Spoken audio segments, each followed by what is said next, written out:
Yeah, but we are live now. Hold on. So we can keep quiet now. But you will be alive, no? You will be here, no? Yeah, but our talk will now go on live. No, I know, but you will be here, right? I'm here only. Yeah. Video on. Yeah. Until we start. Yeah, absolutely.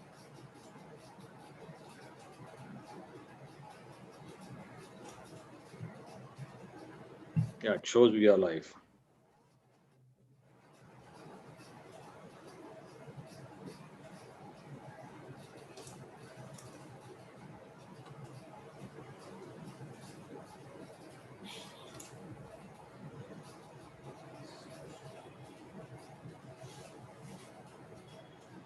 Are you able to hear any background noise in my end? No. I think we should go video off for a second and mute off.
Hello? Is this still happening? The wind noise, is this still happening?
Good afternoon, members.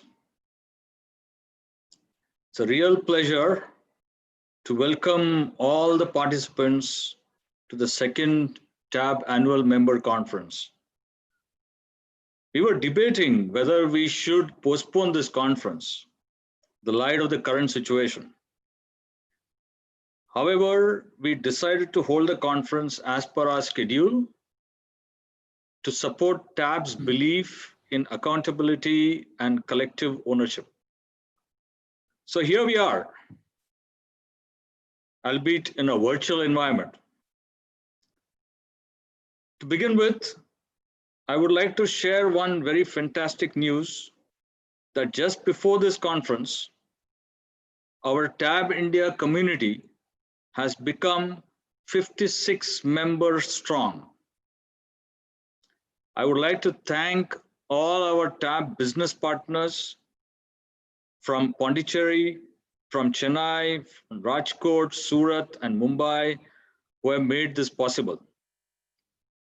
And a very big thank you for all the members who have taken special efforts to encourage their peers to join TAB.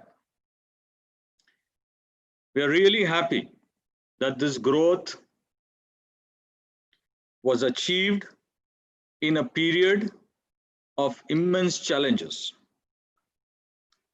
We are hoping that we will reach the 3-digit membership by the next conference with all your support. Since this is a virtual conference, we have split the program into 2 days so as to minimize the screen fatigue for all of us. Day 1 is for members only and is focused on knowledge and experience sharing, whereas day 2 will be for members and their guests and will include eminent speakers and a very exciting award ceremony. We will start our conference with a keynote session on Think Innovation by Mr. Saurabh Gupta, who is the co-founder of Zeux Innovation. And after this, we have planned 2 international panels for the next 1 hour. The first one will comprise of participants from Germany, and the second one will be a discussion with a TAB facilitator from UK. Post the international sessions, we will have the opportunity to hear Mr. Murugan, the CEO of Rodo, who specialize in digitizing the logistics space. Thereafter, we have scheduled a member panel discussion on TAB StratPro, where TAB members will share their experience with the StratPro implementation in their organization. And we'll conclude today with another keynote session on leadership by Mr. Yogesh Padgaonkar, who specializes in the field of human resource management. I would like to extend a warm welcome to our exchange partners and event sponsors, Rodo, Akshay Investments, Lupify, and Prime Foods. For more details about them, please visit the sponsors page in the virtual lobby. 3 of our TAB members, namely Punjabi Ghasitaram Halwai, Sri Venkateshwara Sweets, and Iyengar Bakery, have sponsored the goodie bags for this event today. Dear members, this conference was possible because of all your active and enthusiastic participation. We cordially welcome all of you to this event. And finally, a very warm welcome to our business partners from Puducherry, Mr. Madhavan, from Chennai, Mr. Ramesh, from Rajkot, Mr. Bhavesh, from Surat, Ms. Viral, and Mumbai, Mr. Atul Sethi. In the virtual lobby, we have a members corner. Access to this page will require a login ID and password, which has been provided in the TAB India WhatsApp group. This page mentions the details of all our members. Please take your time to visit and connect with all our TAP community.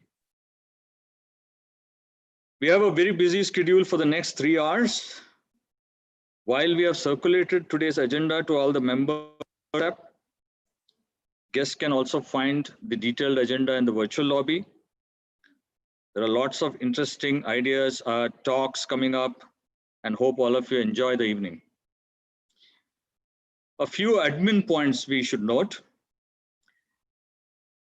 Since this is a virtual conference, we had to, select which platform to use, etc. And finally, we came up with this idea of a Zoom live along with a YouTube live. So all speakers and panelists will be on Zoom, whereas everybody else will be on YouTube live.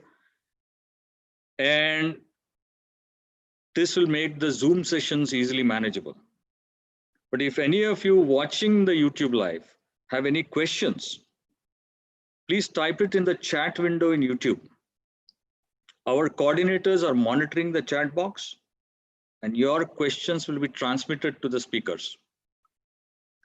For today's and tomorrow's member panel sessions, the panelists are requested to log into the Zoom link provided to them so that they can be live on Zoom. All other members and guests should continue watching on YouTube live. Lastly, all award nominees have been sent mails with Zoom links. Please, before the award nominee should log into Zoom, say 5 minutes before the award ceremony. All members who are logging into Zoom are requested to keep their mobile phones on silent and ensure that there are no background noises around them. So with this, I would like to now invite Mr. Ramas Krishnan, our MD of TAB India, to officially open the proceedings of this event. Ramas? Yeah, hi. Thank you, Ravi. Thanks very much. And I get tense when you say officially open the process, right? But I must say, having said that, I'm glad here because it feels a sense of some kind of normalcy to be able to wear a suit and a blazer and just be in a formal environment after a long while. I know most of us have hated the formality and the abilities in many things, but this particular year has been so amazing, I would say, or at least interesting, that we have learned to appreciate some of these very small things that we didn't even bother about, or maybe we hated. So as Ravi said, I am feeling a lot more blessed that all of us are here where we are, right? And there is enough data to prove that as a community, we have done amazingly well. And very proud, extremely proud to be part of the TAP community, both globally as well as in India. The members have been unbelievable in the way that we've come together, and therefore it makes life very, very easy. It's a kind of a cherished place to be with entrepreneurs, right? It's really genuinely cherished. So very, very happy, very glad. Ravi, as usual, starts on time and he finishes with a buffer, and I will get short if I speak for a few more minutes. So it is just that, today's session is about, we have two distinct slots, right? Tomorrow and today. And, being virtual, we've taken the opportunity to sort of split, so to speak, the business part today and the knowledge part today, and the business celebration part tomorrow. Just the opportunity because we are virtual. So today, being the business end of things, I will definitely not stop in the way of, the actual proceedings. We will look forward to a day of knowledge plus celebration tomorrow, where we will have a little bit more formality as merits all the winners, and we are very, very eager to sort of ensure that we celebrate and cherish the winners. But today is all about business, right? And that's what we are. Again, I just want to remind ourselves that at a year where it has been very, very difficult, I just think we're all blessed that we are in business, we are thriving in business, and we are actually able to devote these 3 hours and 3 hours to cherish on our long term. Because if we go back a few months, right, I mean, it could have been very easy for us to firefight. It could have been very easy for us to give many reasons why we are caught up in the business, right? But there are opportunities. But still we would find, right, we are always guys, entrepreneurs are people who look at opportunities, right? and we convert a lemon to a lemonade, as the American slang goes. So I'm just glad to be able to spend these hours together, thinking a little bit strategically, hearing from people around the world. And with that having been said, I just want to technically say that the conference is open. I'm extremely proud, happy that we have inaugurated this conference at this time, albeit in a virtual way. Of course, nothing can replace the handshakes and the hugs. And I remember last time it was not only us, but it was a whole lot of members who were on blazers, and we were all sort of excited about a lot of stuff. And I'm sure that day will come. Maybe if things get well, we won't wait for the next year. Maybe we will meet even earlier. But still, it's amazing to be able to have this conference at this time. Thank you, everyone, our tab business owners from around the different locations, all our members, and very, very proud to have stood together and very proud to be able to start the conference. So over to you, Ravi. Let's start the day. Great. Thank you very much, Ramas. So let us now start with our first session. This will be a keynote session. And we have great pleasure to invite Mr. Saurabh Gupta as our keynote speaker. He is the co-founder of Zeux Innovation, a company specialized in user experience design. All of us know user experience can make or break a product. Saurabh with his partner Himal were leading one of the world's pioneer in UX and GUI design for software. In Zeux Innovation, they have taken this art and science to a different level and have delivered value to many Fortune 500 companies over the years. Saurabh has graduated from the National Institute of Design and practices design thinking. In this context, he will share with us today ideas on how to think innovation. So may I welcome Saurabh to take the stage.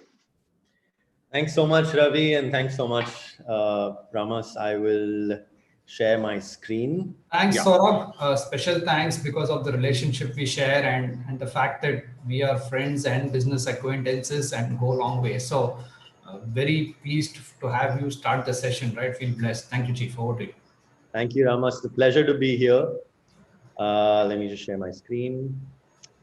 Okay, so I think the first slide kind of says it all, if you can see my screen. When I was asked to speak on innovation for this keynote, I had mixed feelings. Because on the one hand, as an innovator who's been spending most of his life just steeped into innovation and design, of course, I love to talk about this stuff. But I also know that if there was a contest of which is the most used words in the corporate world, innovation would top that list. So I know a lot of us are fed up with this word. It comes with a lot of baggage. It's very overused, abused. And it's not just the buzzword of last year or the year before. I think it's the buzzword of the decade. So I think speaking on innovation always comes with a special challenge of overcoming this baggage. But at least the good news is we all know it's important and we all know what happens when we don't innovate. And I wanted to choose the poster boys of kind of what happens when you fail at innovation to start off this talk. And these are the usual suspects of what happens when you become complacent when you're at the top and you stop innovating, and then very soon you find yourself at the bottom of the heap or dying. And I mean, we all know of these case studies. We tend to talk about them a lot, and I think if you were to look at these three on this slide, you could say that the lesson that I would take away from these case studies is that if you fall behind the technology trend or the technology curve, then you will die and you will not continue to succeed. However, I can tell you examples of companies that have died despite the fact that they were ahead of the technology curve. Whether it's Segway or the Concorde or the Glass from Google. So there are examples on both sides. of companies that were behind the technology curve, so they died, and companies that were ahead of the technology curve, and technology was not a problem, and they died. So today I want to talk about the fact that over the last 15 years that I've been in this space, I know for a fact that innovation and succeeding in innovation is less about chasing the technology trend and more about a mindset. It's the psychology and an attitude that really leads to successful innovation. I want to spend today, over the next 15, 20 minutes or so, talking about the 3 keys to really mastering this inner game of innovation, the psychology of innovation, which is not about let's just chase the new technology trend out there. So what's the first secret? And to talk about this first secret, I often do this experiment, sometimes in organizations, sometimes in schools, and I ask them to draw scenery. And I know for those of you who are thinking about this word scenery, already have a picture forming in your head. At least those of you who are attending from India. I know there's already a picture of a senior in your head. And, I'm not a mind reader, but I can tell you all of the pictures in most of the people's heads look the same. And it probably looks like this, right? This is the template of a scenery in our heads that is usually put into our heads at a very young age in school. So in school, they teach us scenery means this. This is the template you have to follow, nothing else. A scenery will always have 2 mountains. The sun has to be right in the middle. A river has to come, flow through that. There might be some trees. And if you want to be extra creative, you can add some birds and stuff. I think you know where I'm going with this. I think it's harder to innovate because we get conditioned to not innovate from a very young age. In fact, our education system systematically kill our ability to innovate when we templatize people's thinking like this. So when somebody says the word scenery, why can't we think of this? Why can't we think of this? This is also a scenery. This is also a scenery. And so is this. And so is this. And I could go on. But sometimes, when I say this and when I show these things, I often hear from some people, hey, but I'm not the creative types, I can't think of all these alternatives. I'm happy with that template. I'm not creative. And this statement, I'm not creative, or some people saying I am creative, well, who decides who is creative and who's not creative? Is creativity a muscle we all have and some of us just forget to use it? Or is it something else? And there was a psychologist in the year 1945, Charles Dunker, and he was dealing with this question. What is the root, really? What is at the root of creativity? What makes some people more creative than others? And he came up with this candle problem. And so the candle problem is you have thumbtacks, you have a candle, and you have a matchstick. And you have to attach the candle to the wall, and you have to light it, and you have to make sure that the wax doesn't drip on the table. And these are all the things you have at your disposal to solve this puzzle. Now, as you think about solving this puzzle, you might come up with different ideas for how you can use these things. But for some of you, after a while, you'll probably think of a solution something like this. Some of you may, some of you may not. And for most of you, the idea of using the box actually as the way to solve this problem might not have occurred very easily. And the same thing happened with Charles Dunker when he was conducting this experiment with many people. Most people did not tend to use the box itself. And he realized that it was because most people saw the box only as something that can hold the thumbtacks and it cannot be used for anything else.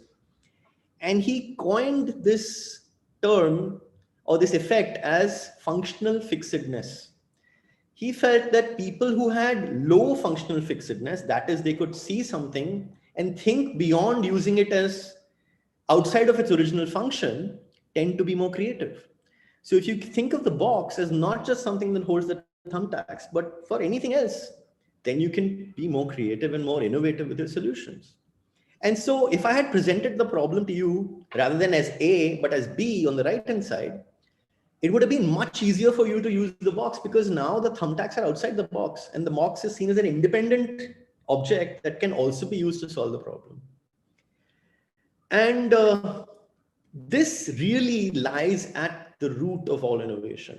The people who flex their creative muscle more tend to be more innovative, tend to have lower functional fixedness. That is the root cause of the psychology behind why people tend to be, some people tend to be more innovative. They have the ability to look at everything afresh and not be tied to its original function. And so that's really the first fundamental thing I want to talk about when it comes to the inner game of innovation. The second thing I want to talk about is this notion, I want to bust this myth that, and I think a lot of people feel that true disruptive innovation, I can only do when I have that one big billion-dollar idea. And that usually comes in that one big moment of inspiration, that magic of it happens suddenly and you suddenly get this epiphany and there you have it. You have your big idea. Actually, most innovations never happen like this. It's never this big eureka moment, this magic, and then it actually silently develops over years and years and years in our heads. We have half an idea and then joins another idea, and then all of these different ideas cook and marinate in our heads for a long time. And then ultimately they emerge. And then we all feel like, oh my God, this was such a sudden phenomena. And if we were to take an example of how innovation really happens, I thought the best example would be to see how nature does it. I mean, nature is probably the best designer there is, right? So if I was to take the evolution of man and map its innovation journey, I would say, okay, well, we don't know how the universe started beyond just theories that it probably was a big bang. Okay, fine. That was the first disruptive event. And then over hundreds of millions of years, at some point primates appeared, and then very slowly, incrementally, we moved towards evolution of the modern man. In between, there was another disruptive event. The dinosaurs became extinct and mammals stepped into the dinosaurs' shoes. That made it easier for them to survive. But then the incremental innovation continued until today, and it's still ongoing. But if we look at this journey map, you will know that most innovation is essentially these long periods of incremental change, interspersed by very rare disruptive events. So for companies, innovation is not about waiting for this big disruptive event. It's about having the discipline to constantly do something slightly better than before. And having the discipline to constantly incrementally innovate, that is the real secret to staying ahead of the curve. Not waiting for the big billion-dollar idea. I mean, I could apply this continuum to a different product. Let's say shaving tools for men. Let's, if we go back to a certain point, let's say when shaving was done with this kind of an apparatus, and then the safety blade razor came about, and then Gillette started with 2 blades and 3 blades and so on. And at some point you have the 5-blade razor. And now I know most of you are like, I don't know the difference between a 4-blade razor and a 5-blade razor.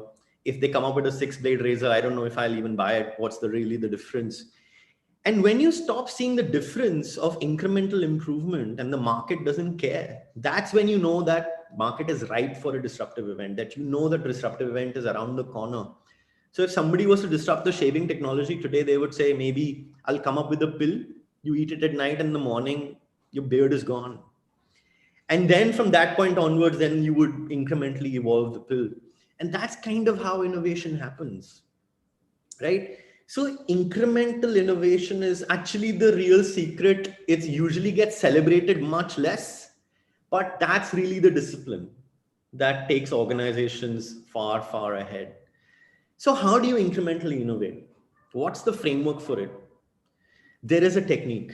There are tools. There are frameworks that help us incrementally innovate. And one framework that I love is called SCAMPER. It's an acronym that stands for substitute, combine, adapt, modify, put to another use, eliminate, and reverse. And I wanted to show you very quickly a demonstration of this by taking a very simple example of how companies use this. So let's take a company, let's say Domino's, and they want to drive new growth by incrementally innovating on their pizza offerings. So how could you use this framework to innovate on a pizza? Well, substitute is easy, right? I could substitute the toppings. I could put pineapple. I could put something even crazy. I could put strawberries. I could combine pizza in interesting ways with other things to make combo boxes. I could adapt pizzas in different shapes to cater to certain kinds of events, or even modify them to maybe look like cakes so that people could stop cutting real cakes but cut pizza cakes. Or I could put something and put it to completely different use. So Pizza Hut had the pizza box where you could actually put your phone inside and convert it into a movie projector. So you could have your pizza and your movie night whenever you ordered pizza from them. Eliminate, so you could eliminate the bread and make it like a deconstructed pizza. Or you could reverse. So if the cheese is outside, you could put it inside. And I know Domino's does some of these innovations already. But this is just a very small, easy example of how you can use Camper. No matter what your offering is, what your product is, whether you're in pharma or you're in something else, you're in logistics, you can use Camper to actually think of new ways to position your offering and constantly incrementally improve them. And this is something people already do in their heads, but it's something that the framework allows us to do in a repeatable way. So Scamper is great. And I think the important thing and the second secret I really want you to take away is innovation is a continuum, which has largely long incremental stretches with few rare disruptive events in between. The secret number 3 I want to share, and this is the last one, is that I think a lot of people see only the success side of innovation. I know there is some acceptance of the fact that innovation is about embracing failure, but how much failure I think people don't really understand. Innovation is really an iceberg because most people see only the bits floating above the water, which is built on the backs of a lot of failure. And 70 to 90% innovation fails. So if you're an organization that has very low tolerance for failure, which immediately reprimands people when they fail, then I don't think you can really bring in innovation as a culture. So you might say, oh, well, what about Apple and companies like that, which tend to continuously succeed in innovation? Well, that's exactly why I say innovation is an iceberg, because you're not seeing their failures. In fact, you've probably forgotten about the fact that between 1980 and 2014, and even after that, Apple has had many product flops. 21, if I was to just count that time period. And the same is true for Google or for any big organization company today, including Amazon. So how do you start creating or introducing this idea of embracing failure into your innovation funnel? Well, first is to remember that there is no one idea, one success framework. That never happens. There is no one-shot success in innovation. In fact, if I as a thumb rule, about 100 ideas generated leads to one idea implemented, and even that one idea has a 90% chance of failure. So you really need to have a radical acceptance of failure to innovate. And I've seen many great examples, but one example that I thought it became very famous and viral was from this professor at Princeton, who not only made his CV of failures, but also had the courage to publish it publicly. And in fact, he was sad about the fact that his CV of failures got more attention than his other CV of successes. But as an organization, as individuals, as companies, can we create our CV of failures? Maybe we don't have to publish it online, but can we at least put them on a piece of paper, document them, understand that that's part of the process, and try to use this as a way to then create this acceptance that yes, you will fail, but from all those failures, you will learn things on how to succeed. So these are the 3 fundamentals, really, the psychology of innovation that makes the biggest difference rather than chasing the big technology trend out there. And there are 2 more, which I don't want to spend time talking because I think we don't have enough time. But once you start to embrace failure, you also have to start to understand what kind of mistakes people tend to make when they innovate. There are essentially 2. One is you will launch an idea that will fail. Second is you will walk away from a good idea and you won't know it's a good idea. Both are possible. All great companies do both kinds of mistakes. And the second is, no matter how great your technology is, you have to understand that the real success of products depends on how it makes the end user feel. And I think Google Glass is a great example of that. Technology was great, but it made people around the guy wearing this feel really creepy. And people had huge privacy concerns with this product, and that's why it failed. So with that, I'll end. and I'll see if there are any questions. Thank you so much.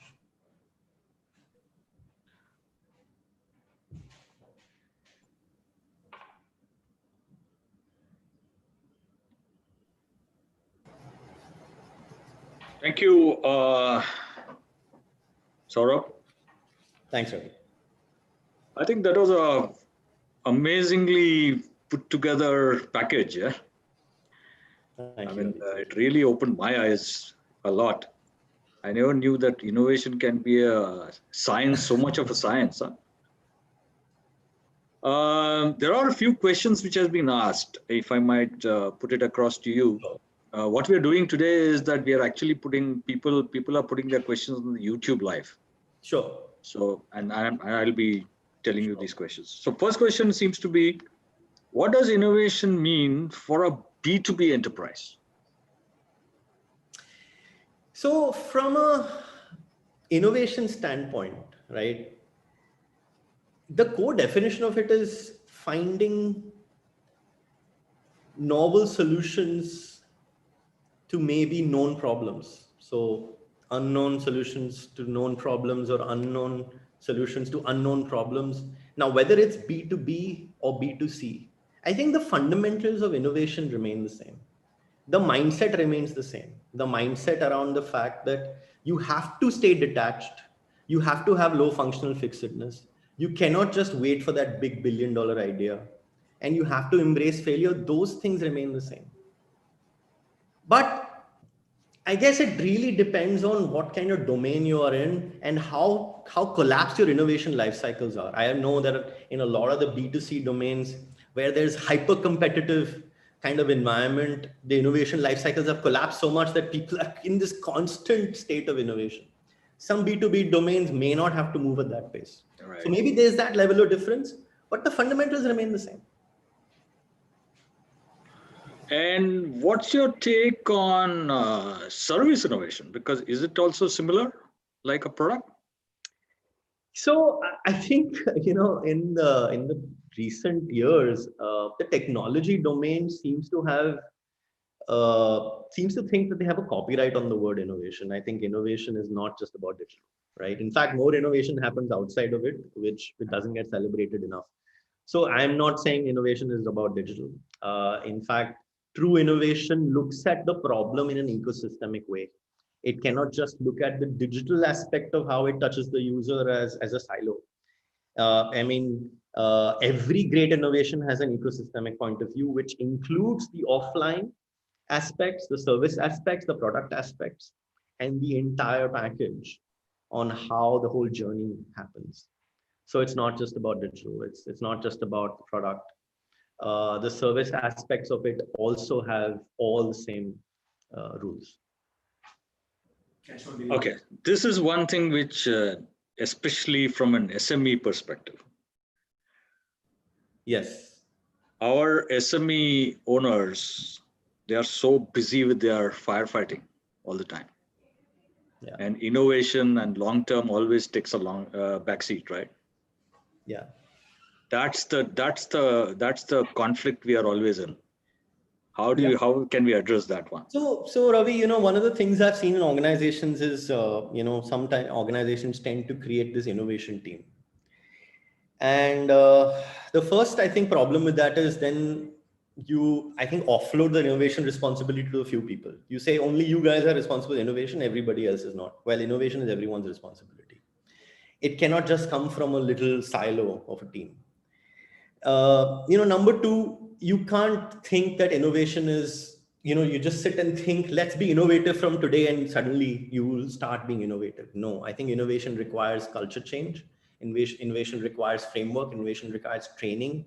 It requires adaptation to failure, all of those things. And I think if you can really keep this discipline of improving slightly every day, even 1% every day, you innovate slightly better than what you had before, then I think you won't really have to take out that special kind of time to disrupt on that one big innovation idea. And that probably time never comes because you keep thinking that I have to always wait for that and that will take a lot of time and somebody else has to do it. No, it's an everyday process. It's about improving a little bit every day. So if you embrace incremental innovation, if you embrace Camper, then I don't think you need to feel like there's a special different allocation of time that needs to be made for this. Okay, so here's one more question which has come, which is, I think, related. For companies struggling to think creatively, possibly feeling stuck, especially in the current situation, what would you recommend to them as the first step?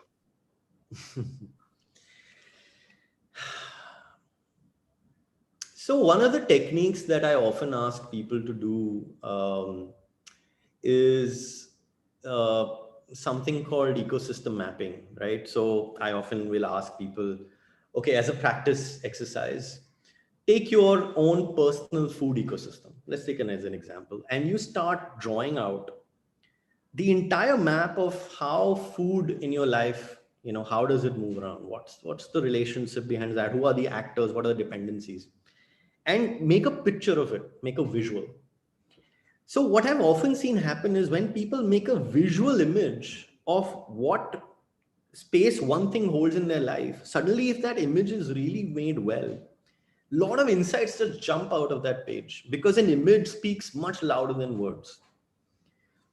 And the same thing holds true for when somebody is in a domain, in a company, in a product offering, and they're seeing it from a very close distance. Actually, remember that because they have made their product, they are so close to the problem that they're not seeing it from a distance. So sometimes you have to step back, use the ecosystem mapping methodology. And if you do it well, you'll see automatically a lot of these really big opportunities start jumping off the table. But I think important that innovation is not about, staring at your laptop for long periods of time. That's not necessarily the way great innovation happens. In fact, sometimes the greatest moments of inspiration comes when your mind is actually in a hibernation mode, when you're not actually doing work, when you're, playing table tennis, or when you're on a chai break or, your smoke break. And that's when sometimes, all the pieces join together. So I would encourage you create a culture where you incubate creative thinking and provide people these hibernation opportunities. And you encourage that don't just sit and stare at a screen all the day. That's not the way to ideate, right? Encourage them to step out, have more interesting experiences, because innovation is about connecting disparate things into new solutions. Oh, I think that's been a very interesting concepts which you have put across. Ramas, is there anything else you would like to ask him? Yeah, actually, yes. I was sort of bursting to ask him a couple of questions based on what he was speaking. And let me explain why. Sort of, this word culture is a big bugbear, okay? And I just couldn't resist. I was sort of itching to get onto this question, right? Because we speak of culture in a very loose way, but we speak of it in an aspirational way, something that we really want, but we are not able to reach there. And again, I'm talking on behalf of me and my fellow entrepreneurs, right? All of us are technically, I know you're an entrepreneur now, but you've been part of a big corporate. Therefore, this question relevant to you because I know you. So to me, tell me personally, what are the 2 or 3 things that you and Himal as founders have attempted, right, to build this vibrancy in an organization? The culture is not a switch, right? You can't switch it on and off, right? You have to be at it. So just share some personal experiences of what you've done, because I know you guys are in the process of cracking it and doing whatever. Just share some experiences which we can take away. I think the first thing, a great question, Ramas. I think the first thing that Hemal and I do is how we measure how innovative are we as an organization on any given day. Because for an innovation company, we don't measure productivity. We measure our ability to innovate as a metric. So how do we really keep track of that? That are we really, at the innovation bleeding edge? Are we really, is our culture really, at that point? One very qualitative way of measuring it is, when I have a town hall, when Hemal and I speak to our entire team, I measure how many questions get asked and how courageous those questions are. Because, in a town hall, some people want to ask a lot of things, but a lot of them are very afraid to, oh, I don't know what the consequences of this, can I really say that? So one very interesting measure of how innovation, how embedded innovation is in our culture is how free people are to ask things, and how much independence they feel in the ability to really say things that might have a consequence and still be okay with it. So that's the first thing. The second thing I think that's really important is to not just innovate in a aimless way. I think a lot of innovation tends to be very aimless, and when there is no kind of particular goal you're trying to reach, then it's very hard to really start taking that big open ideas and start moving towards a direction. So I think you have to from time to time keep telling people, okay, what is the core purpose around which we are innovating. All of our innovation ideas have to be driven towards something. It can't be just completely random, because that I think constraints tend to drive sometime innovation. The third thing I think it's very important is, once you've given the purpose, you've shown some progress, you've provided them the freedom to ask questions, you have to provide autonomy. I think autonomy is very important. The ability to let people say, okay, now you are free to devise a solution, strategies, ideas, and I won't micromanage this aspect. I think that's really generates some new thinking. We often get, very, very young people, interns, people fresh out of college, and sometimes we are just amazed by what kind of great ideas they bring to the table. And so the ability to constantly bring that fresh thinking into the organization is really important. So I think these are the 3-4 things that we do. We deliberately recruit people who have a questioning attitude. They are harder to manage, I will accept that, but I think the advantages far outweigh the problems. Yeah, and that leads me to another point. You sort of set yourself up for one more session. I'll tell you why, Saurabh, later. Because recruiting is after culture, I would say recruiting is the biggest bugbear. So one day in one of our knowledge sessions, I am 100% going to schedule a session for you on how do you recruit and how do you find creativity in an interview process, right? It is genuinely something that all of us are grappling with. I'm going to hold you to it. And you know what? Actually, sort of, I'm not even going to ask your permission. I'm going to schedule a session Please, on what are the methods that you use to be able to sort of do it. So, last thing, I think we just probably have a minute or two left, but you've been very punctual and thank you for it. But my last question to you is, I want one CEO tip from you for innovation. What is the personal discipline? So it's not about others. Now I want from you, as a CEO, as a director, as a founder of a company, what is the one personal discipline that we as owners must have so that we foster rather than keep away innovation? What would be the one tip? So, Ramas, one of the things that I've always practiced as a designer, and it has helped me greatly as an innovator, is kind of have a lens that gives me a certain level of sensitivity to spot problems. And I don't mean you become like a person who just keeps focusing on problems all the time. I think it's a positive kind of tension. In fact, one of the questions I always ask people in the hiring rounds is, okay, you want to be a designer. What is the one problem you're passionate about solving? That's why you become a designer, right? And if somebody doesn't have an answer to that, then I know that they're not really passionate about this. So problem sensitivity, the ability to sensitize your perspective to the fact that you tend to spot these opportunities, and have this kind of a ability to see things where others don't. I think great innovators will always tell you, we saw an opportunity before others, right? And I think it boils down to that, to the sensitivity of how you look at things. Great. So that would be my approach. Perfect. Perfect. Wow. That was, and I think very, very, really appreciate the invaluable insights you have provided us. It was eye-opening in many ways. And we hope that our members would be in serious thinking mode now. My pleasure. Thank you so much. And thank you so much for sparing your time for us, and thank you for the promise that you will meet us again. Anytime.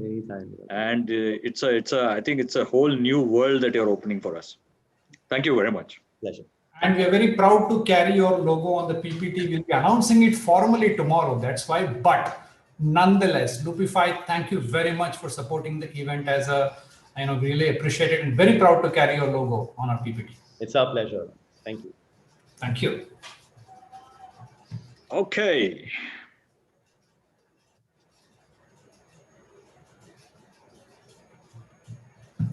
All right, so we now get into the next session, which will be the international session with our guests from Germany. And to moderate this, we'll have Ramas Krishnan doing it. So Ramas, over to you. Thank you very much, Ravi. Thanks very much. And very proud and happy to have our guests from Germany here. And we have Chris and Frank. Both are on the call here now, and we will request you to unmute yourself and get your videos on, because we would love to see you, and we would love to extend a warm welcome. I think I just wanted to, before even I start with a quick introduction to both of you, I want to state my appreciation that Chris has really managed to sandwich this session. Hi, Frank. Sandwich this session. Hi, Ramesh. Yeah, hi. Hi, Chris. Good to see you. Happy New Year to everyone. Thank you so much. You so too. Kristen is already in the space. Yeah, that's true. That's a nice background. I think you can see him very well. And you know what? Chris must have wondered where he was, because as I was telling everyone, I think Chris has managed to sandwich this session in between a very tough day, right? It's after New Year break and you're getting back to work, and it was short notice. So the fact that he has time just in between, a half an hour time, and he's yet chosen to be with us, Chris, appreciate it, right? Really appreciate it, right? And on the time, Thank you. we will ensure that we finish on time as well, so that you can go back to your next meeting. And Frank, thanks to you, my friend, and glad to have you with us on the conference. So I am going to, of course, do a quick introduction to both of you gentlemen, but very proud, very happy to have both of you with us today. So with that, let me sort of formally kick off the session with a brief introduction. So we have Christian Bakke with us, and he is the Chief Executive Officer and a shareholder of Barkey GmbH, which is a pretty long-standing organization, as you can see here, which has been leveraging much over 40 years of their expertise and attention to innovation. So he personally, as of now, they are into medical device manufacturing, and I'm sure a lot of our members here will identify with it, because we have a pretty large pharma presence here in TAB in India, and there are a few medical device manufacturers as well. So that's the industry that he is in, and they've been producing products and they've been distributing these products for many, many years now. I think what Chris is doing currently is he oversees the expansion. So, the company has seen a very impressive expansion of the products, and especially in the plasma term and in the exploding cell and gene therapy market, as well as mergers and acquisition space. That's his specialty. That's what he takes care of. He himself has been regularly occurring in talk shows and very communicative. His resume shows that he's very active in sharing his knowledge and sharing his information, vibrant both in the community rather than just being a CEO of the organization. And therefore, that's probably what allows him to be with us today. And he's been a visionary leader, and he's led the real international expansion of Barkey, and that's been the great across Asia, Malaysia, China, Taiwan, and quickly covering all of Asia and Australia. And someday we hope to see you in India as well, Chris. And with this team, I think Chris is going to sort of explain a little bit about his company. So I'm not going to steal the thunder and go over what the company does, but I think this is more as a person. Chris, again, a very warm welcome to you, and glad that you're with us. And let me just quickly sort of give a quick introduction. Moving on to, as I said, I introduced him as my friend, Frank, simply because Tab is a fellow business owner. And that makes you a friend before a guest, okay? Absolutely. And, Frank has been a kind of a person I've looked up to in the TAP system, because he's been around for much before than I think. And most importantly, the kind of words and adjectives that I have heard about Frank being described in the international community is not reflected in his PowerPoint presentation, okay? The PowerPoint presentation always says CEOs and shareholder, and all that is fine. I'm talking as a person. I think the fact that he's ever ready to help, the fact that he thinks innovatively, the fact that he's there, and the fact that he's allowed TAB to grow significantly in Germany and helped a lot of business owners achieve their dreams and aspirations comes there. And even as a person, and all of you are members, so I have no compunction in sharing the fact that it has not been initially a very comfortable journey when you set up a new business with an international giant, right? And therefore having a colleague like Frank who would always be on the call, guiding, advising, and telling what we want has been a blessing. And so when I reached out to him, he was quick to respond. So today, I'm very glad, very happy to have both of you with us. And we have just a half-hour slot. So I'm going to just stop speaking now. And the pattern of the session will be, Chris, will be over to you for you to share with us your experiences, what you do as an organization, and your worldview as an entrepreneur. I think what we're interested to know is what are the personal lessons that you have learned over success over a time. And I just want to end by saying that we're happy because we in India, right, have seen a lot of German brands. It's part of who we are, where we've seen German brands grow up. And as an SME, the entrepreneurial journey in Germany has been something we've looked up to, not only for your precision on being on time, right? I mean, frighteningly on time, let me keep that aside. Other than that, the precision in machining, manufacturing, the brands, the way you go about building a large organization has been motivating. So we want to learn your own personal experiences and how do you go about it. So we'll keep it informal as we go, but over to you, Chris. Thank you so much, Ramas, as well as Frank, as well the whole team behind TUP India. I'm really delighted to be part of your event and contribute some of my experience today. Happy New Year once again to the entire audience. As Ramas already told you, my name is Chris. I'm the shareholder of Barkey in Germany. We are a mid-sized company nowadays with about 65 people in place at the headquarters in Germany, as well nowadays in the United States and as well as in Asia.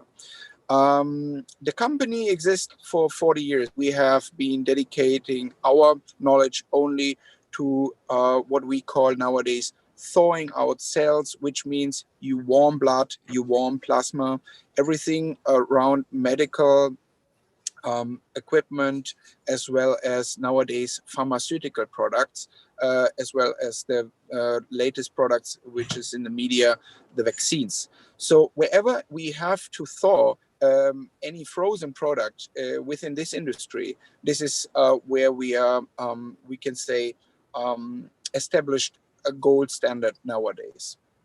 This is what we do. 40 years, we are second generation family company. Together with my brother Thomas, I'm leading this company even through these very difficult times. We are trying to really find new ways to fulfill the satisfaction of our customers here. This is what we do, Ramas. And Chris, I have the company presentation live if you wish to go through with it. It's your comfort. If you wish, we could do that, or we could ask questions and take it forward from here. Yeah, I see the biggest value in taking questions, Ramas. The presentation is actually a little bit long, so I would prefer not to dive too deep into the presentation right now and keep it very live and interactive with you guys, so that we have the most output instead of have just a presentation. I think everybody can Google my name. I'm happy to connect with all of you on LinkedIn. I have a very strong profile there, so you can see my latest updates and developments of the company if you like to know more about this. And I'm happy also to answer individual questions after this on LinkedIn or other platforms. That's great, because it's been part of the conference pack that we have shared your profile with individuals, but it's great. So let's go for questions. Like I said, here the audience are on YouTube, and we have a control center where we are receiving the questions, and I will be just as your facilitator asking you the questions, right? So let me get started with that as a process. So I think the first thing is, as a CEO, all of us ask this one question, right? Based on your personal experiences, what does it take to make a company like yours successful? I started very early. I think this is one of the key factors. start early and do not change the master plan too much. Of course, you have to adapt to various circumstances in the industry, but Barkey was forever since dedicated to what we do today. And this technology we developed further, but we never changed the general path of our success story. And in order to do so, we started early a very, very broad expansion plan, means internationalization. So we started distributing our products all over the globe. Nowadays, Ramas, I can assure you, including India, I myself started 15 years ago with a company in Mumbai, and we had a subsidiary in Pune, and nowadays we are covering the whole Indian market. And so the success behind this is a dedication. We try to be the best in what we do, and instead of being some like supermarket in our industry where we call it equipment for hospitals, pharmaceutical companies, we do not want to be so much competitive against big companies because we don't have not simply the financial power to do so. And so we picked a niche, and the niche we developed in an excellence so that we became known and relevant to those clients. And nowadays, all the big companies like Novartis, Kite, GSK, Johnson & Johnson are buying from us because what we deliver is outstanding nowadays after 40 years of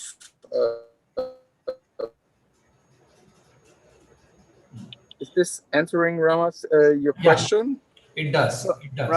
Ramesh, Yeah. Christian, can I add something? Yes, please, Frank. I mean, this is a discussion. Go ahead. So I think I can add something because I have known the family and the company Barkey for a long time, and I have been able to see their development, let me say, from an outside perspective. Because Christian, we knew us 20 years, I think, since 20 years, so a very, very long time.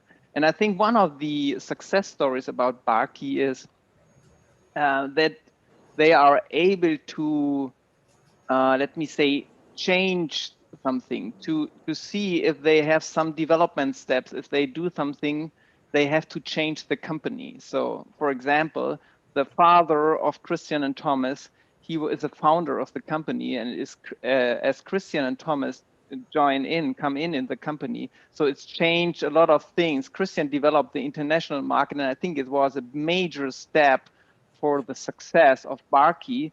So to see that now is the right time to change something. This was one of your success stories, and it's great. It's a fantastic history of the company. Oh, that's great. I'm going to ask you another question, which is considered tricky, right? Most of our members here and our clients here are second generation, third generation entrepreneurs, right? Even in India, business have continued for a long while. So in a company that is 40 years old, when you sort of go through successive transitions and you have people who are coming in, youngsters getting started, and there is senior employees in the company, there is shareholders who are senior. How do you manage the generational transition, right? Is there, what's been your experience? I can see Frank smiling, so he can add on to all of this later. So this Ramas, is a very good question. This is the best question. This is the best question ever. I tell you, my brother and me, we are totally different. My brother is very conservative. He is, we call him the legacy, and he don't want to change. He just want to take care. A very, very slight development is fine, but big changes is not his master. And for me, I'm looking always for new challenges. I love changes, and I love also big changes. And because I always believe that even in the pandemic circumstances we are in right now, there lies so much more possibilities, opportunities for us instead of bad. This is bad because we are not used to to answer your question, we always got younger and younger people on board. We try to really energize the company with young and new-minded personalities and characters. Sorry, Frank? Sorry, fresh-minded. Frank, so did I you add thought something? Sorry for Fresh-minded, yes, you. Fresh-minded. And really, I just can tell you, don't just continue the path you walked. Just always try to be open to new ideas, even though they feel awkward to you in the first time, because we like to just continue and let's say write forward our stories like they are today. But I see such more and more possibilities and opportunities for each individual and for yourself in order to take on those challenges and changes. That's great. With your permission, can I ask you a tougher question? Absolutely. You're most welcome. And you can say no if you wish to. Okay. Yeah. It's like when, especially again, I'm seeing this always, right? A lot of our members are multiple, brothers who are very different. And in India, we have large families. So cousins are into the business as well. It's a norm, family managed business. So when there is a point of debate or when there is a point of disagreement, how do you guys handle it? What is the best way in which you deal with it? I'm talking very freely now, Ramas. Family companies, there's a huge advantage of, let's say, short ways or short communication ways in between. That is definitely an advantage. The disadvantage is the own dynamics which might develop between family members, and everyone is different and has different objectives. So this can be really a challenge and a challenge for the company. The challenge could be the company could be very healthy financially, but the company is almost gone if you do not have an alliance compliance in between those shareholders. So what we experienced as well, that you need to remain an openness for third-party consultation in terms of smoothing sometimes individual goals towards or versus company goals. And this is sometimes difficult, and I call it role understanding or the role communication. When I enter the company, who I am, I'm the shareholder or I'm the CEO. Towards my brother, I'm having 3 roles: shareholder, CEO, and brother. And you have to be very, very, let's say, clear and awake about who you are right now in terms of understand the message right. If I'm talking as a younger brother to the older brother, you can easily imagine how this feels when I have maybe even the better idea. So you really need to be open, I think, to third-party advice. Frank knows the company as well, and was for a time as well our consultant for the company in order to actually harmonize and balance ideas between my brother and me. And in our particular case, we have a third CEO, which is non-family member, which makes it even more difficult sometimes. But we gone through this with third-party consultation and take the best of the best. It is worth the money because you secure not only the moment, you secure the future of your company. That's great. I mean, I can understand how you deal with conflicts, because here is a tough question and you answered it, I must say, quite brilliantly. A couple of points I took away personally is this role definition. I think this whole idea of in your mind deciding who you are before you approach a communication is a big takeaway for me personally. I think that's a good thing we can adopt not only in family managed businesses, anywhere else. I think, who are we? Because we all as entrepreneurs wear multiple hats. A couple of other questions have come up for you, but I'm going to give you a breather and I'm going to ask Frank a couple of questions, right? Because there are a couple of questions for him as well. Frank, as a person who is involved with the SMEs and with TAB in general, many of us are just curious to know, looking at Germany in particular and Europe in a broader sense, how have the SMEs coped up in these difficult situations, and what are the specific challenges that we see with SMEs at a slightly broader level? And what lessons can there be? Mhm. Yes, of course. I hope I can answer this question, Ramesh. So what I think is, or what we did, we tried to divide or define 3 types of business owners in this pandemic. First is the winners. So these companies have enormous growth due to the crisis. So companies like online trading company. And I don't know, Chris, I think you are also a little bit a winner of this crisis because the medical devices, I think this is it's a good situation regarding the pandemic. And we have Yeah. also, isn't it, Chris? Yes. Yeah, that is correct. That is correct. It's so-called critical infrastructure. We are securing critical infrastructure with our medical equipment. So that was true what Frank just said. Yeah. And the second group is, so these are companies who are affected from the crisis. These companies have, let me say, they have some limitation, but they will survive. And the good business owners from this part of these section, they are very open. They have a very open mindset, a little bit like Kristen describes. They have fresh mind. They know that in a short time or longer time after the crisis, they have this chance to grow their business. And they discuss it now. What we heard from our members is that they, in a very, very early stage, they discuss what's happened after the crisis. And then we have the last group, they are the losers. And these companies, they will probably not survive because the crisis, they are so strong affected from these crises and they have a huge problems.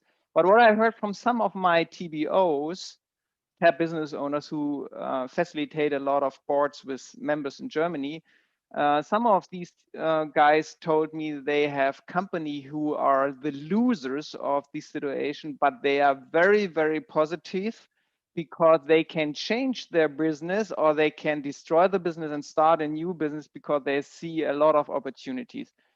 And this is what I'm seeing. And the good thing in Germany is we get a lot subventions from the government. The government, from my perspective, make a very good job in terms of supporting companies in Germany in this very difficult time.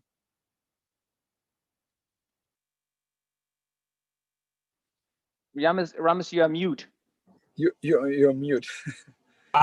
Great. Okay. Thanks. So you can be on Zoom for ages and still do this mistake, right? I mean, it's just there. Thanks for pointing out. Yeah, I'm just interesting because what you say this is because we keep saying this a lot of time, but still, businesses and business owners are pretty similar in various cultures and countries, right? They may be different in so many different ways, but we on our monthly calls also figure out that while they're different in some senses, they are absolutely the same anywhere, right? Facing the same They're challenges. human beings, Ramesh. And what I learned in the tab business, so we have business in 20 countries worldwide, is what I heard from the colleagues, you as well, is the similar situations about the business owners. So Yep. So this question is to you, Frank, and then Chris is open to answer it as well. So and this is as a person and as a CEO yourself and as a tab business owner, if there were one or two trends that you see that we've learned from the last year, which will continue, right? Which means, hey, we all thought at one time that the pandemic will disappear and life will be back to normal. But now I think things have been like this for a while. So, in your opinion, is there one or two things that you believe are business trends that are going to stay and something that we can leverage? yeah, this is a very good question. So my feeling about that is something will change in part of how, let me say, for example, how can we acquire employees for our company? So a lot of companies having during the pandemic a lot of experience with home working places, working outside, and this changed a little bit some markets in Germany. And another trend I see is that we will coming back to produce more things in our country. So what we learned is that we have some supply bottlenecks in some markets. And what I heard is, and what I read in the newspaper is that something coming back to Germany because we learned this is an let me say it's a difficult situation, and we will come back. This is what I think. Chris, could you add something about that? Yeah, Ramesh and Frank, I want to echo here as well. First of all, Germany is known for its tradition, and we haven't been used to home office, and home office is pretty much established, and this is some trend which 100% will continue, even though we let's say regained the normality a little bit more than what we used to. This is what I definitely emphasize. I would also believe that there's a huge difference for those who have been established already, let's say decades, and for startups. Startups, what I saw, were struggling much more than established companies, and I believe the way how you start businesses today is completely different than what it was 50 years ago. So networking combined with this home office, remote working, wherever you are, it doesn't matter. I'm currently broadcasting from Iceland because I'm on a project here on Iceland, and you're sitting in India, Frank is sitting somewhere in Germany, and this shows what kind of trend is coming up. You don't know where I am, but I can actually hook on this meeting from anywhere in the world, and this flexibility will definitely be big in terms of also health-wise. Traveling all over the globe, I did it 20 years intensively, is not healthy.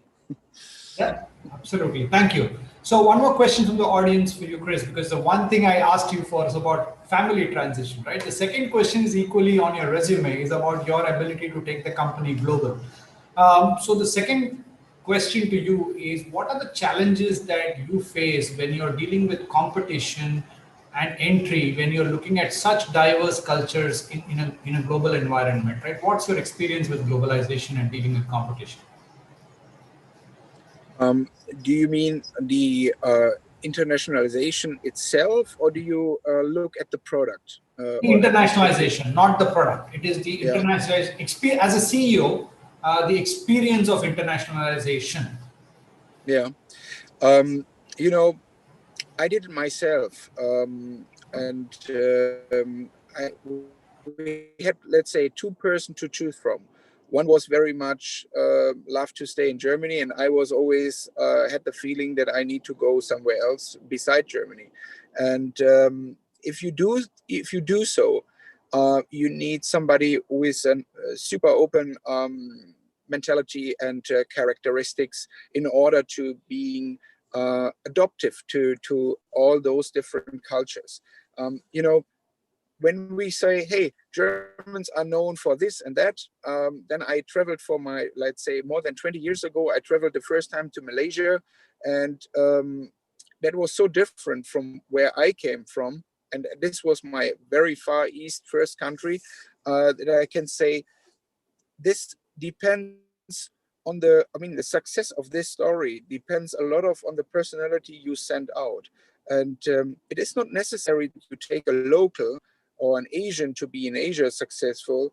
It requires a lot of openness to being open to all those cultural differences, and not being, some Germans, they're traveling to countries and say, hey, we do everything right, and what's happening in all other countries is not right.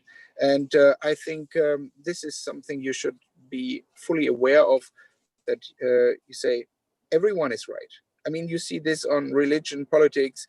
It's not me judging this. It is the my openness and my let's say my and being empathic to all those people in order to be successful. It is a long story. You see that I'm also really getting emotional on this because I did this really from the scratch 20 years ago with 0 sales in those countries. And nowadays we have a fully established business in 60 countries. Amazing, Chris. I mean, I don't know, anybody cannot add any more value to what you said, but I must take a connection because you are speaking to an Indian audience, right? What you said last is as spiritual as it ever gets, right? Especially today, I know this is a sensitive topic, but we are friends here among all our colleagues. So I have nothing to say that today we are confusing a lot of religion, politics, differentiations in a lot of negative way, right? Just from your experience, if I take that one sentence that everyone is right, I'm telling you that that's an unbelievable, kind of a tagline or a mantra, if you will.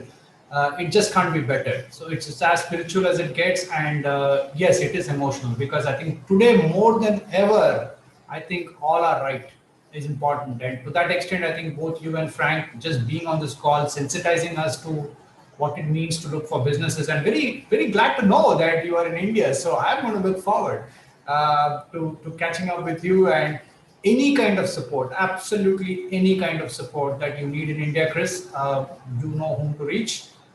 Frank, me, and all of us at TAP are going to be available to help you, right? And we're there. So it is difficult in going to the country, but we will be there and absolutely. So Frank, any closing words? I know we're sort of on the dot here on time. And so any closing comments, Frank, my friend? Yeah, thank you very much, Christian, for taking the time together with us here in the TAP environment. And Ramesh, thank you very much to you to invite us both. It was very, very nice to joining your member conference, and hopefully you have a very, very good rest of the conference. Thank you very much. Thank you very much. Bye-bye. Thank you so much, Frank, Ramesh. It was a pleasure. Thank you. Absolutely. Thank you so much. Thanks.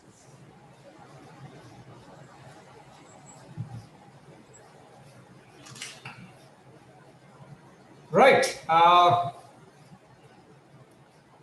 So we are on time, and we have our next session coming up, continuing with our international session processes. We have our next guest, Paula, who is already there, and we will just wait for her to, be on the video. And as soon as she's ready, we would get started. I hope all of us enjoyed this session, right? It's hey, hi Paula, how are you? Hi Ramesh, I'm fine, thank you, and great to be here. Absolutely. I'm actually beaming in from a very, very snowy Yorkshire today. Very, very snowy where we are. I've just woken up to a lot of white particles outside.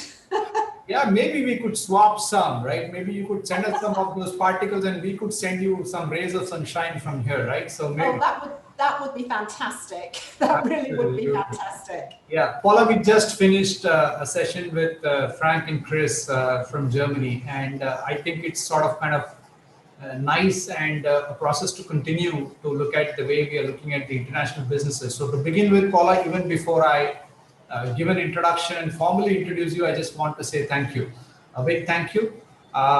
Because, again, for all the audience who are here, I sort of sent a message to a few people whom I know and countries that I respect. And UK is another country that I respect immensely in the way they support the TAP community. The TAP business owners and the members in UK are among the more, in terms of culture, in terms of community, in terms of processes, in terms of being supportive. Just the way that Ed, Max were the masters for the country and the way they contribute to TAP Global, just like Frank, I think UK has been very, very collaborative. So among 3 or 4 countries when I wrote, I think within a day or so, Paula replied. So that was great. Thank you, Paula, for just accepting the invitation off the bat. And like you said, I think after this discussion, I'm sure we will continue with the trade mission and any other things that we can collaborate with. So hopefully this is just a start of a relationship that we can establish between our countries and our TAP business owners. So let me just give a quick background before I sort of throw open the session to you, Paula. And just in terms of the logistics, We are on this platform on Zoom just as a speaker, and our audience is live on YouTube. More than 60, 70 people are watching. And what we will do is there will be some questions that, just because there are two platforms, we have a moderator who may be taking some questions from YouTube and posting it to us in a group, and I will be facilitating and asking you those questions, right?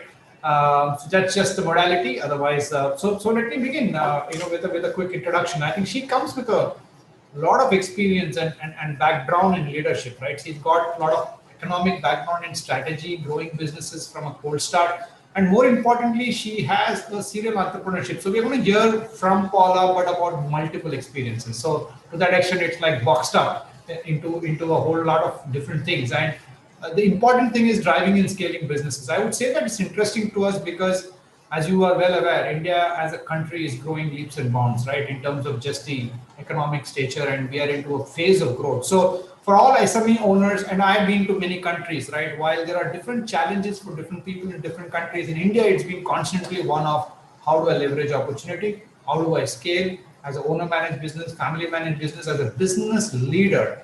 How do I ensure that my company grows very fast and the company also remains together in the way we deal with the scaling challenges? So that's very interesting, therefore. She set up her first business in consulting way back, and she's been international, right? So that's good. She has experience across Central and Eastern Europe and China. And more importantly, over a period of time, she's been in TAB, right? So she understands franchises, she understands franchising, and she's been in posting and research. So she works with her fellow business owners on a monthly basis, like all of us at TAB, helping them grow and take things forward. She's worked with corporates and government. That's interesting as well, right? That's a pretty big mixed background, right? Understanding government and corporate, because both tend to be so very different. So it's very interesting that you understand both. And of course, as a coach, as a consultant, your passion for helping businesses succeed is great. So with that introduction, Paula, I'm going to sort of throw open the discussion to you and ask you to lead. And after we've heard your thoughts, I would be happy to ask questions, and then we'll take it from there. Brilliant, thank you very much. I just managed to do something, not sure what, with my camera, so I hope that you can actually see me. I'm just going to move it slightly. I think that might be a little better. Okay, well, thank you very much once again, and congratulations to what I'm sure is a great conference, and I'm delighted to be here. Delighted actually, not just to be at the conference, but also to make the connection that you mentioned, Ramas. It's so important, I think, now to collaborate and to be even more open to partnership and collaboration than we've ever been before. In the kind of economy, global economy, that has been so disruptive. On a personal level, particularly keen to be here simply because I have done work in India in the past, and I was in India 2 years ago. And as you alluded to, I'm involved in putting together a virtual trade mission, which will take place in March this year, to which we'll talk more about separately, but hopefully be able to invite people along. And that's between businesses in the north of England and also hopefully businesses in India. So we're looking forward to that. Let me just see if I can get this. Something is wrong with my camera. I'm not sure exactly what it is, but anyway, hopefully that's okay. So we're doing okay, Paul. Actually, we're getting a good reception, except we are getting you with the background, but it's fine. Okay. So what I wanted to do was to really give you a few of my thoughts about the changes in leadership and how the pandemic really has accelerated some of those changes over the past almost a year. And in particular, to give you some of the insights that I've found in my work with different companies through TAB, but also through some of the other companies that I'm working with of a range of sizes. I mean, a number of the companies I work with are actually startup businesses, and they're aiming to make that big leap from becoming almost an individual business owner to an owner of a business, and that is quite a big leap. And I know that from the work that I did previously in India, that you do have an awful lot of businesses that are family businesses, and that's a very interesting perspective. So let me just tell you about some of the thoughts that I've had in relation to this subject of leadership. I actually don't think that leadership and what we need in our leaders has changed enormously from prior to the pandemic. We've always needed that person with the drive to drive forward the business and to influence the staff, effectively the employees and the board, to come along on side.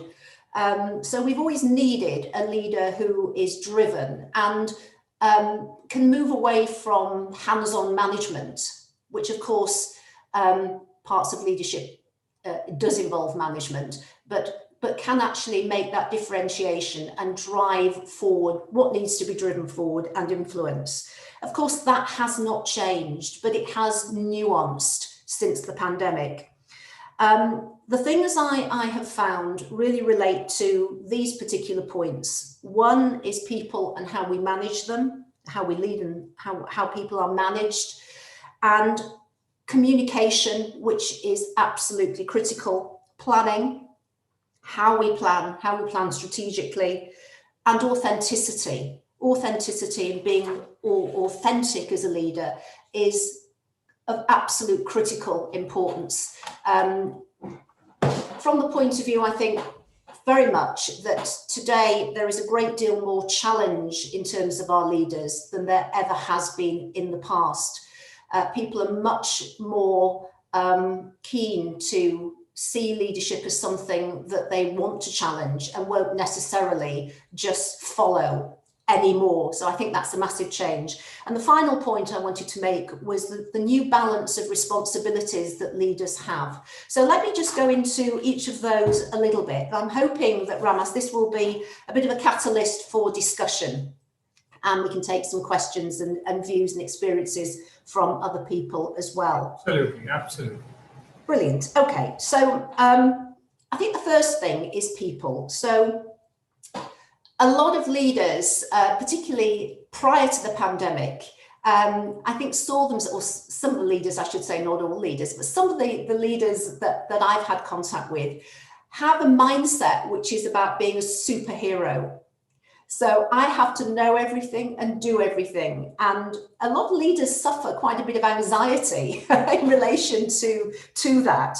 So I think the first thing is the pandemic has shown that there are no superheroes, effectively. It's really about opening up the mindset to include others, and particularly staff.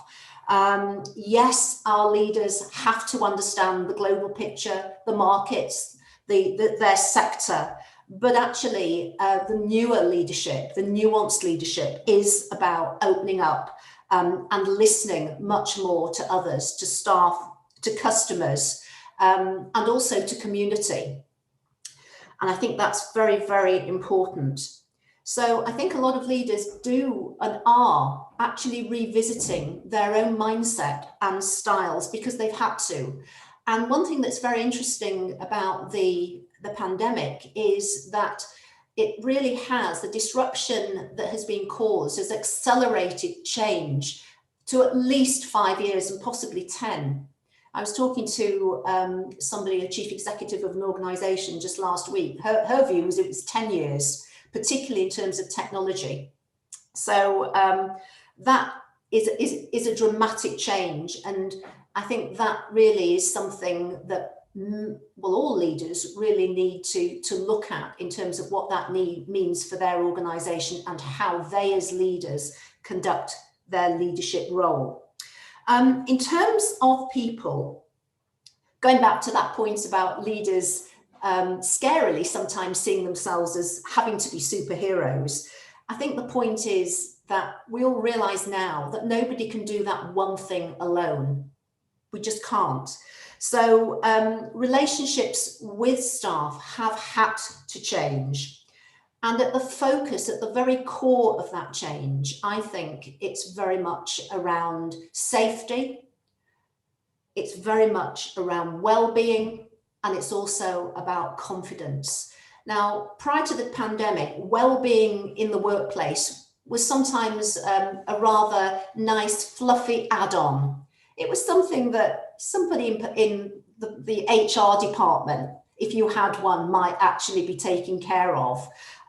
It might be added to somebody's role.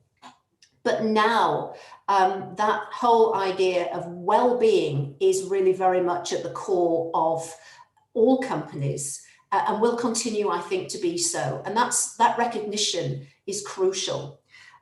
So I was reading a book recently, and in this book, it said, it was talking more about corporates, but it was saying that in the future, all companies will have a director or a chief of well-being.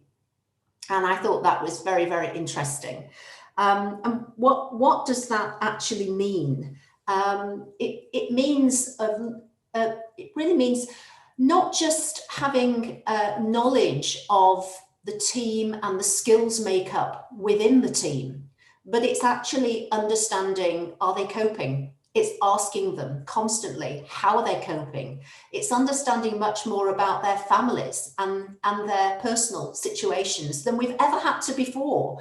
I know in leadership roles that I've had in bigger teams where I've come into work, perhaps come into the workplace and said, oh, how are you today? How are you today? And that's just been a conversation. Now this has become something that's an important aspect of leadership, knowing how your staff are, knowing how your team are doing, knowing how they're coping at home, knowing whether there's anxiety, people are under very particular pressures, perhaps they've been made redundant, somebody in the family has been made redundant and that's a concern. How are your children doing? If, as in the UK, we're in a full lockdown at the moment and schools are closed here. So, you know, that has a massive impact on everybody's lives, including their work life. How can you actually be on a Zoom call to 100 people when you've got your small children at home running about in the room where you are? So these are mega things that leaders really are much more aware of and have to be, I think, increasingly aware of, because working from home, we're not going to talk about that specifically, but working from home does bring a whole lot of challenges, even though most businesses have said, yes, my businesses can actually keep going working from home. Yes. But there are lots of aspects of that are not easy, particularly around teams, onboarding new staff, etc. So that's a different topic, but nevertheless, from a leadership perspective, this whole idea of well-being and how you actually have an open door policy, which you may have much more easily in a physical office situation. That's much harder when you have a lot of remote working. We'll go on to a bit of that a little bit later. So well-being and resilience, I think, and supporting those are very much at the core. And that's about knowing and understanding staff, having perhaps more town hall meetings, having much more regular keep in touch meetings, and making sure that people understand that you are available, you are at the end of a Zoom call if necessary. I think is really important. And I think that is a different style of leadership. Communication, I think, is key. I mean, we all know that technology has just moved along, as I said, tenfold over the last year. And what that means is that most people are gaining the information from their leader, from the company, in a different way. They're not, as I said before, just able to pop into that person's office. So it's very, very, very important, I think, for leaders to ensure that they are communicating regularly and being honest about what is happening in the business. And that may not all be rosy and pink and glowing. It might be much more difficult. So I think being honest is absolutely key. But at the same time, as well as being honest, it's not scare tactics. It's saying, this is what's happening in the marketplace. This is what is happening with our clients, our customers. We are looking at this and we need to listen to your ideas to help us. So that's a much wider, more open, inclusive approach that some businesses, I think, have used in the past. And communicating as much as possible, I think, will give confidence to staff about the company, about the sector, and about their jobs as well, because obviously so many staff are concerned about the future of their jobs. The next point is planning. Now, leaders have always been strategic planners. That's obvious. But I know a lot of leaders that I've worked with who previously have not actually included their staff in planning processes. Today, it's totally different. Nobody knows the answer to what is actually going to be necessarily happening. What is the world going to be like in 6 months? Well, with a vaccine, we hope it's going to be a little bit more like it was before 12 months or 11 months ago. But we actually don't really know the answer to a lot of questions. So scenario planning is absolutely crucial. A range of scenarios which can be tweaked, can really enable people to see, well, if this happens or that happens, this is the direction of travel. And if that doesn't happen, we can adapt and be agile really quickly. It's very, very important. Now, my view is it's to, from a leadership perspective, the leader is the person who sets the direction. So if it's about setting the direction north, then you give everybody a compass in your team and help them to find their way to that direction of north. So it's not about doing it for them. It's about enabling them to find the best way to get there with your support. That was always the way, actually, of a good leader. But I think it's now more important than ever that people feel they have a stake in how a company is able to go forward in these difficult circumstances. Just 2 more points. Authenticity. I can't shout that loud enough. Actually, being an authentic leader is critical. It always was, but I think there was probably in many companies more distance from the leader to staff than from managers to staff. And a lot of leaders were seen as just being out there doing their leadership stuff. Today, I think it is quite different. I think people who are leaders have to earn the trust of the people that work for them. And that's not an easy thing to do. And being your authentic self, for me, particularly talking to the companies that I've been working with, is very, very much about saying, you know what, I'm finding it difficult as well. Some mornings I wake up and my tank is about 3. Other days I wake up and my tank is 10. So we're all going through this up and down. We're all going through the same kind of anxieties and issues. And I think the authentic leader is the leader that can share that and feel confident in showing, going back to superhero, that they're not a superhero, that we're all in this together. And it's how we actually together plan to go forward that is actually the key. So authenticity, being yourself, is absolutely critical, I think, for gaining the respect of the people that work for you. My final point, Ramas, is about the new balance, what I see as a new balance of responsibilities. Now, what I mean about that is, all of us are business people.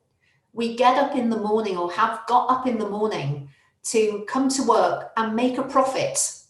That's what it's about. That's why we do it.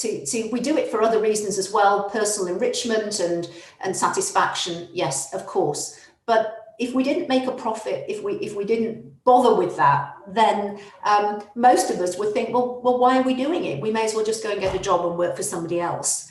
But I think that has changed somewhat. Yes, making a profit, absolutely important. Being responsible for shareholders, still very important. But I think also there's a massive importance now about balancing those important things with the well-being of staff, which I alluded to before. Also customers, what are their demands? What do they need? What can we give them over and above what we gave them before? And also community. We want people within our communities to see us as a great place to work, because we give back something to that community. And I think that has taken on a new significance. And that goes back to partnership and collaboration with others in the community, other organizations in the community. Being an ethical firm, being an ethical company, and demonstrating that, I think, is a crucial element of leadership. And I think all the points that I've made about the nuances of leadership, which I've tried to describe there, many of those will, if not all of them, will remain if we ever go back to a state that is more normal to us. In other words, that we do go back to work, or we have a hybrid of going back into the office and working from home, or whatever it is that it looks like in 12 months from now. I think virtually all of what if not all of what I have just described as nuanced leadership will not have gone. I think they are the hallmarks of being a good leader of today. So I'll leave you with that, and I hope that was a useful insight to some of my experience of leadership right now. Yeah, absolutely. I think they, in fact, like you said, many of them are just long-standing, right? They are not just sensitive to the time that we are in. So those could be used, applied anywhere. But a couple of ideas of yours seems to have caught the imagination of a few people in the audience. So I the very tactical questions, I like them. So one of them says, you're saying, the idea seems very good that you're talking about a director of well-being. So what they want to know is this something that is practiced by large corporates? What size of companies do you see this happening? Because in a family managed business, usually it is the owner or the director who sort of wears this hat and does it in an informal way, right? It's not a formal way. So what's been your experience? So I'm just moving again because I don't know, apologies everyone, my camera's just got stuck. I don't have a camera built into this computer, so that's something for next time. Yes, I understand that. When you have a small business, you are the director of everything, effectively. All operations really depend on you. I think the book that I was referring to refers primarily to corporates, and it's looking at the corporate experience. But in terms of smaller companies, I think the important takeaway from that is that as leaders, we have to be more and more concerned with the well-being of our staff. The more we know about people, as I said before, who work for us, the easier it is to help them be more productive by making life as easy for them as possible. Now, that might be about working from home. It might be about the hours that they work, when they work, the kind of tasks that they do. It could be a whole range of different things. And I think each company will need to work out by talking to their staff what those elements of a well-being policy might look like. It might be an informal policy, but it might be something that is and needs to be more formalized. So I think that it will depend on the company, it will depend on the nature of the company. But the point about this, I think, is having dialogue with the people who work for you.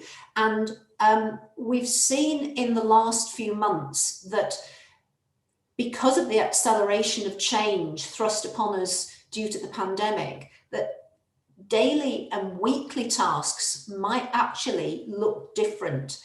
So what we plan for next week, when next week comes, we might have to do something different. So I think the dialogue with those people that we work with and the ability to discuss if we are changing and moving very fast as we are, how that impacts on them is all part of well-being. So it's not about necessarily having some kind of therapy. It could be that, but it's much more about how we actually make the business as inclusive for everybody who works for us as possible. Absolutely. So I think we just have time for one more question, and that question sort of takes off from this, so I'm sort of adding in there. Is that one another idea is that the fact that you suggested is to have more frequent check-ins, right? You believe that it's a frequent. So the question is, all employees are not equally open to sharing, right? And people may find it to be, some people may find it to be an irritant. So how do you go about practically? How do you go about this process of ongoing check-ins? That's a very, very good point. And I've been working with one company, a technology company, and you can't stereotype people, but by the very nature of what this company did, very interestingly, a lot of people are quite, not outward going people and not necessarily sharers. So what they have done is they have had a number of they have had town hall meetings, but they've had a number of individual meetings. They have individual weekly check-in meetings where they try to go through this whole process of how are you, how are you doing, family, everything, and try to make it as informal as possible. And at the end of the day, obviously, you have to respect how people are. Some people will not share and don't feel comfortable. But I think as a leader, if you can create the culture in the company, which demonstrates from the top, if you share things about your family, obviously that you're able to share and comfortable with sharing, and you create that culture within the company, then you are offering that opportunity to everybody. And ultimately, there will be people who don't, because that's human nature. But the role of the leader is to make that company as inclusive as possible. Perfect. I think the last point is a good takeaway, right? I think as a leader, you need to demonstrate a certain amount of vulnerability, and that sort of helps go through the process. So, Paula, thank you very much. I think, like I said right at the beginning, I want to reiterate that we are very happy and glad that you could give us this time. And I genuinely believe that the communication has started off on a slightly larger way with your virtual trade mission coming in and your mission in March and moving forward. So hopefully as a community, we will connect and maybe we'll find opportunities to do things together. Fantastic. And hopefully I'll be in India in next year, all being well. So be a great chance to meet. Look forward. Thank you very much. Fantastic. Thank you very much and good luck with the conference. Thank you very much. Cheers. Bye.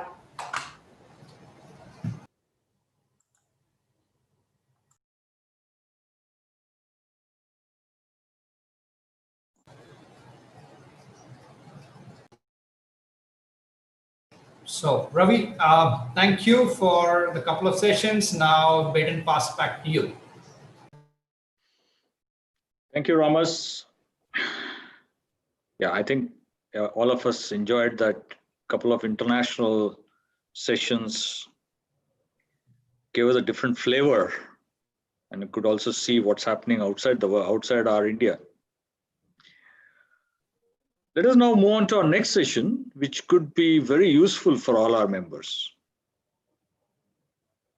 We would like to invite the founder and CEO of our sponsor, Mr. Murugan Manoj. He is the founder of Rodo, and Rodo is specializing in digitizing logistic businesses in India. I hope I'm pronouncing it right, Murugan?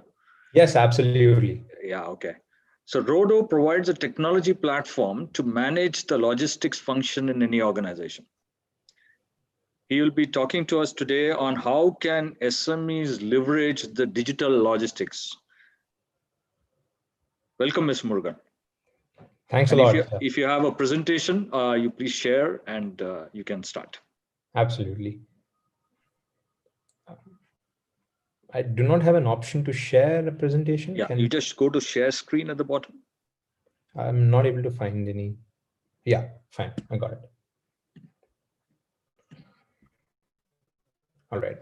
Is my screen visible? Yes, go ahead. All right, perfect. So first of all, thanks a lot for the opportunity. I would love to thank Tab India for this opportunity to be a sponsor as well as presenting here, right? And secondly, all the audience out there who are attending this particular session. So with that, without much ado, I would like to introduce a little bit about myself, which was not there. I'm a out and out supply chain buff, right? Who lives and operates by the sword of supply chain operations. And that being said, today's session is something that's very, very interesting to me and the way that I look economies operate, right? And the way, the role that I feel SMBs and SME manufacturers play in the entire construct of an economy of the country. So that's the reason I chose to speak about logistic digital transformation and what's in store for SMEs, right? And to just put things in perspective, I would be talking about the kind of challenges and what the opportunities that these challenges poses, how can we solve that, and the influence and impact of that solution on the economy, and finally, what's the take for SMEs. Well, with that, I'm sure like when we hear digital and logistics together, a lot of us have a very sophisticated way of orchestrated logistics or way the Western countries really operate, right? I have everything at the tap of a button. Really? Is that the way we work? That's really a question that I had for myself, right? As a young graduate entering into a MNC manufacturing, it was quite different on the other side, right? The answers to many fundamental questions were still not existing. And while the West speaks about how can we optimize logistics, route optimization, container optimization, and so on, we here we're talking about very fundamental question. One question, four different stakeholders in a single supply chain: a shipper, his customer, the transporter, and his trucker. All had one single question: भैया truck कहाँ पे है, or where is the truck and when is it reaching, right? I'm sure like most of you in manufacturing here would resonate with that particular thing. And certainly this is a question that has value for every single stakeholder, for somebody who has to deliver as promised to his customer, for somebody who is going to use that raw material or so on for distribution or his manufacturing. And every stakeholder has his own rightful need for that information. But let me just understand, in my understanding, this is how a supply chain works, right? And typically in a manufacturing supply chain, the key three result areas are raw material sourcing, manufacturing and processing, and then our distribution and logistics, right? Distribution to the end customer. So these three areas taken care of, we are good, right? And all of us think about how do I increase the top line? How do I increase the bottom line? Like where are the elements? And so while all this is happening, I seem to draw parallel between what we do as individuals and businesses and how the country and economy operates. And these are interlinked in a very direct sense. And a number that's been going around, or the term, is GDP, right? And I cannot do a presentation without speaking about the contribution that SMBs have for this particular gamut or this particular term. Uh, be it in terms of employment, be it in terms of economy, but manufacturing itself by SMBs contribute about 6% of our GDP, right? Even though that's about compared to about 17% of GDP by total manufacturing, SMBs contribute 6%. Total SMB contribution is 30%, but manufacturing is 6%. But the reason I have mentioned this here is I want to do a little bit of a reverse engineering to connect with why logistics and digitization really comes into picture here. Because when we're talking about GDP, it has four components, four only components which really matter. One is the domestic consumption. Two is the net export, the foreign trade, right? let's dwell on that for a moment, right? These are the only two factors I feel. There are two more components, but before we get to that, these are the two major components that there is a tremendous amount of influence that an SMB community and SMB manufacturing and supply chain can really contribute. And I feel net export and consumption are also interrelated, because there's a lot of things hurled at us, right? Like Indian products being competitive, about the quality, a lot of stuff. And that results in a lot of import of much more affordable per se in terms of products, or a lot of import from outside for basic things that we can really produce here, right? And I'm sure that they've quoted it as 48% of our exports is contributed by SMBs, but services excluded, that would be a smaller number. And there is a huge potential. And in consumption point of view, we are in a very, very lucky place, right? Wherein domestic consumption itself is a huge thing. But all of this boils down to the the supply chain that I drew here. You have a great sourcing engine. You have a brilliant manufacturing and processing engine within yourself, and you also set up your warehouses and everything. What's that one key element that's missing? And when we compare with that, with top performing countries, let's say a Singapore or a Sweden or Germany, where do we really lie, and what's the key difference, right? That is what I would like to actually draw you to a very small story, but these are the two other components, right? So a very small story, snippet, in fact. There was a medieval knight, right? Back in the day when there used to be castles and there used to be spy all across, just to figure out that there is no threat coming in. And this was a very, very big kingdom, powerful kingdom, by the virtue of all that strength and well-trained people. It had castle and everything. And this knight was positioned to spy and understand if there is any incoming threat. He figures out something, and he has to carry the message back to the king, to the emperor. And he starts riding, and it's already sunset. And while he was riding, the shoe nail of the horse broke. So he said, okay, I'll take a small detour, I'll mend this, and I'll leave in the morning. By the time he gets that done and reaches the kingdom, the castle is already compromised. The message that he was carrying is that there are a bunch of enemies that are going to strike us. And it's that moment, right? They caught them by surprise, and even that fortified castle was gone. And without any surprise, for me, this entire snippet kind of resonates with our modern day supply chain, right?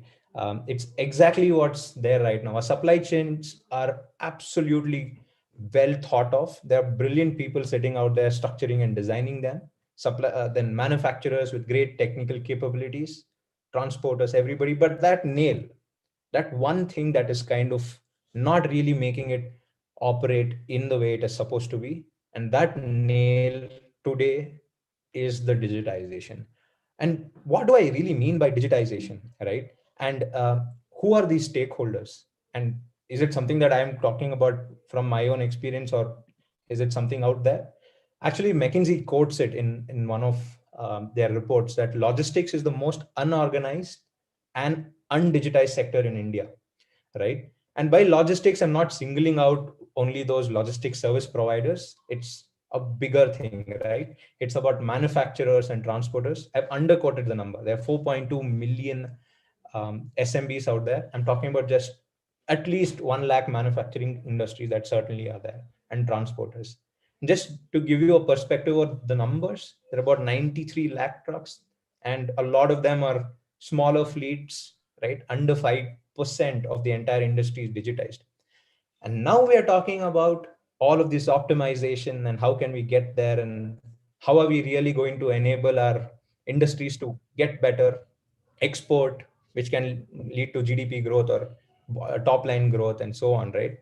And typically we see this is the kind of structure that an Indian industry is positioned, right? There's a manufacturer, a contracted logistics player, a small fleet, and I'm sure most of the SMBs would directly also work with a lot of fleet owners or transporters or booking agents and so on, right? The structure is there. what is that nail is that we have brilliant systems to get the flow of cargo, right? It has evolved from all the way from a cart to absolutely great machines that are driving around with 40-tonner, 50-tonner vehicles. Money flow has gone from really barter to check to DD and NEFT, and right now it's instantaneous. But that one more element that is really still challenging the industry is the flow of information. And that flow is really what will comprehensively bind this together. And that is what we call digitization. Digitization is not just in flow of information or people using apps and applications. It's about how stakeholders can be empowered with the power of technology. It's just a small 10% element of how a digital global logistics can operate or digital logistics can operate. And that 10% can mean the rest of the story for digitized logistics, right? So by digitizing logistics, what do we mean? It's pretty simple, right? Like we break, let's look at logistics life cycle, like a product moving from your manufacturing site to your customer. This entire journey can be broken down into three parts: pre-transit, in transit, and post-transit. Right? This is all there is. Right? This is already happening, but it's broken. It's got a lot of inefficiencies, and there is asymmetry of information, which causes a lot of problems. Right? And by pre-transit, what we mean is your truck sourcing, contract management, SLA management, and in case of international shipments for exports, we would be talking about your freight forwarder or optimizing which mode to take and so on, right? In transit is basically being aware of where the goods are and being able to take actionable insights and get actionable insights and take actions based on that even before it becomes a problem. And post transit is effectively where I would believe a lot of businesses are stuck. And I wouldn't credit it timing, but COVID had, I'm sure, left a lot of SMBs and a lot of manufacturers, including service providers in logistics, with a lot of stress, especially to do with cash flow management. And all of this, how can we really solve with one single magic wand? That magic wand, if it is given a term, that is digitization. And this digitization, if it reaches grassroots of the ecosystem, that is truly empowering. And that is what Rodo is doing. We are democratizing technology for logistics. What does that really mean? Right? Sorry to interrupt. Yeah. I think your story is amazing. Yeah. And it's very, very interesting to see how it can really help all of us. Thank so you. If you could please summarize this thing, I think our members will be very keen to meet you or to interact with you maybe later on after the session. Absolutely. Yeah, I'm done. I just have one more slide and I'm done. 30 seconds should be good enough. Yeah. So easy, affordable, and ubiquitous is the way to go, and empowering each and every transporter and SMB with digitized way of operating logistics is what we call digitizing logistics. And that unlocks a lot of ways to go forward, right? Multimodal logistics. We've already seen the dedicated freight corridor and so on. And there are upcoming trends and upcoming ways of operating your supply chain that gets unlocked by digitization. So that's what I had as a presentation today, friends. And yeah, this is the team that's running Rodo. Wow. Thanks a lot. I really am sorry to have interrupted you, but I'm sure our members would be really looking forward to exploring a solution in greater detail. Thank you. Thank you very much, Mr. Murugan. Thanks a lot, gentlemen. Yeah. Thank you. Yeah. Looking forward. Huh? Yeah.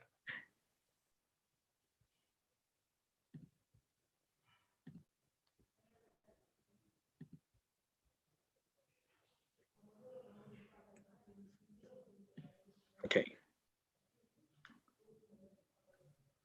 So members, we will now proceed to the next topic in our program. अब घर जाना चलेगा मैं. We have a complete panel discussion. A member among the members on a subject called StratPro, a game changer. And here are the panelists. Mr. Rakesh Telavne from Telavne Power Equipment, Aditya Marfatia from Electrolab, he's the MD of Electrolab, Mr. Shehul Sheth of Acupac Engineering, Mr. Venkat Subramaniam from Sri Venkateshwara Suites, and Ms. Devi Priya from Sri Ramanujar Intellect. They are all owners of their companies, and they are all running StratPro implementations in their companies. Our facilitator will be Madhavan Natarajan from Pondicherry, and he's actually helping some of them to have the StratPro implemented in their companies. So they will discuss it and share their experiences. Madhavan? Okay, thank you, sir. So seems to be an exciting panel. So let me start with asking you guys about what is your perception about StratPro? Shall I start with Rakesh?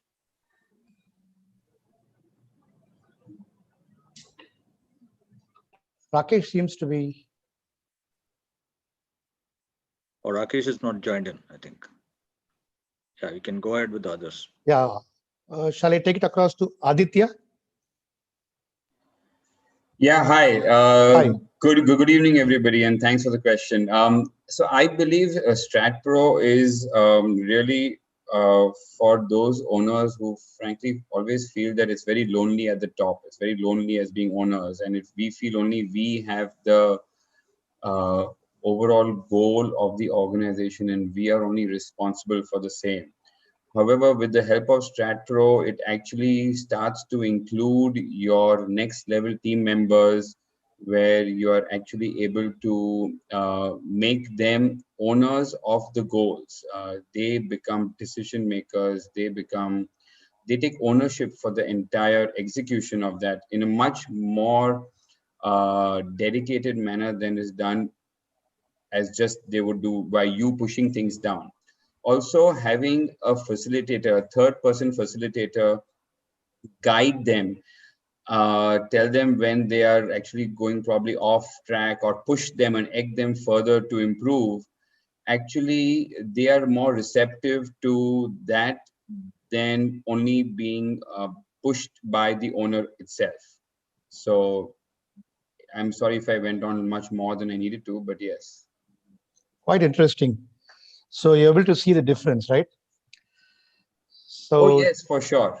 We've been able to see a very tangible difference in the way projects are approached, the way ownership of tasks is being handled amongst the team.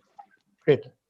Rakesh, welcome. Yeah, sorry, yeah, So- I was slightly late. Good evening. Yeah, good evening. Not a problem. Would you like to take it? Call it. Yeah. So StratPro for me, actually we started the discussion and the idea was also involved. The StratPro name came later. So the idea was who will drive the company later. So that was the basic thing. So key team members is a terminology, and StratPro is a terminology that adapted by TAB, although, and the basic purpose was, or rather if at all I put in one sentence, is StratPro are team of wheels which will drive the vehicle. So we are the drivers and there is a wheel. So there are these wheels and they drive the company. Now we keep on adding this wheel, then they are to be loyal. That we have to select who are these key team members. That's the owner's perspective, how they have to be appointed, which will who will contribute and what sense. So that is a selection criteria if at all a company or a owner wants to go into a StratPro offerings. And otherwise, and this is the idea people don't think at the same time. This was evolved after a lot of one-on-one sessions with Ramas and his team members whenever the discussion happened. Great. So let me start by asking you again from a more personal point of view. How do you find StratPro? Shall I start with the Shehul? Shehul, you're muted. Hi. Hi. Good evening, everyone.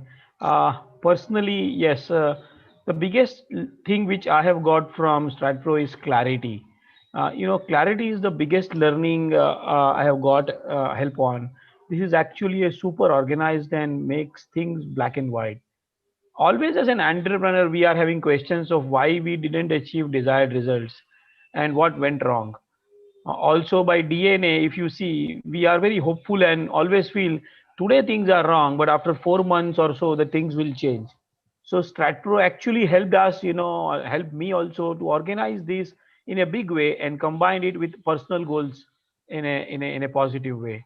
So overall, it was a it's a very important aspect of my life now. Oh, great.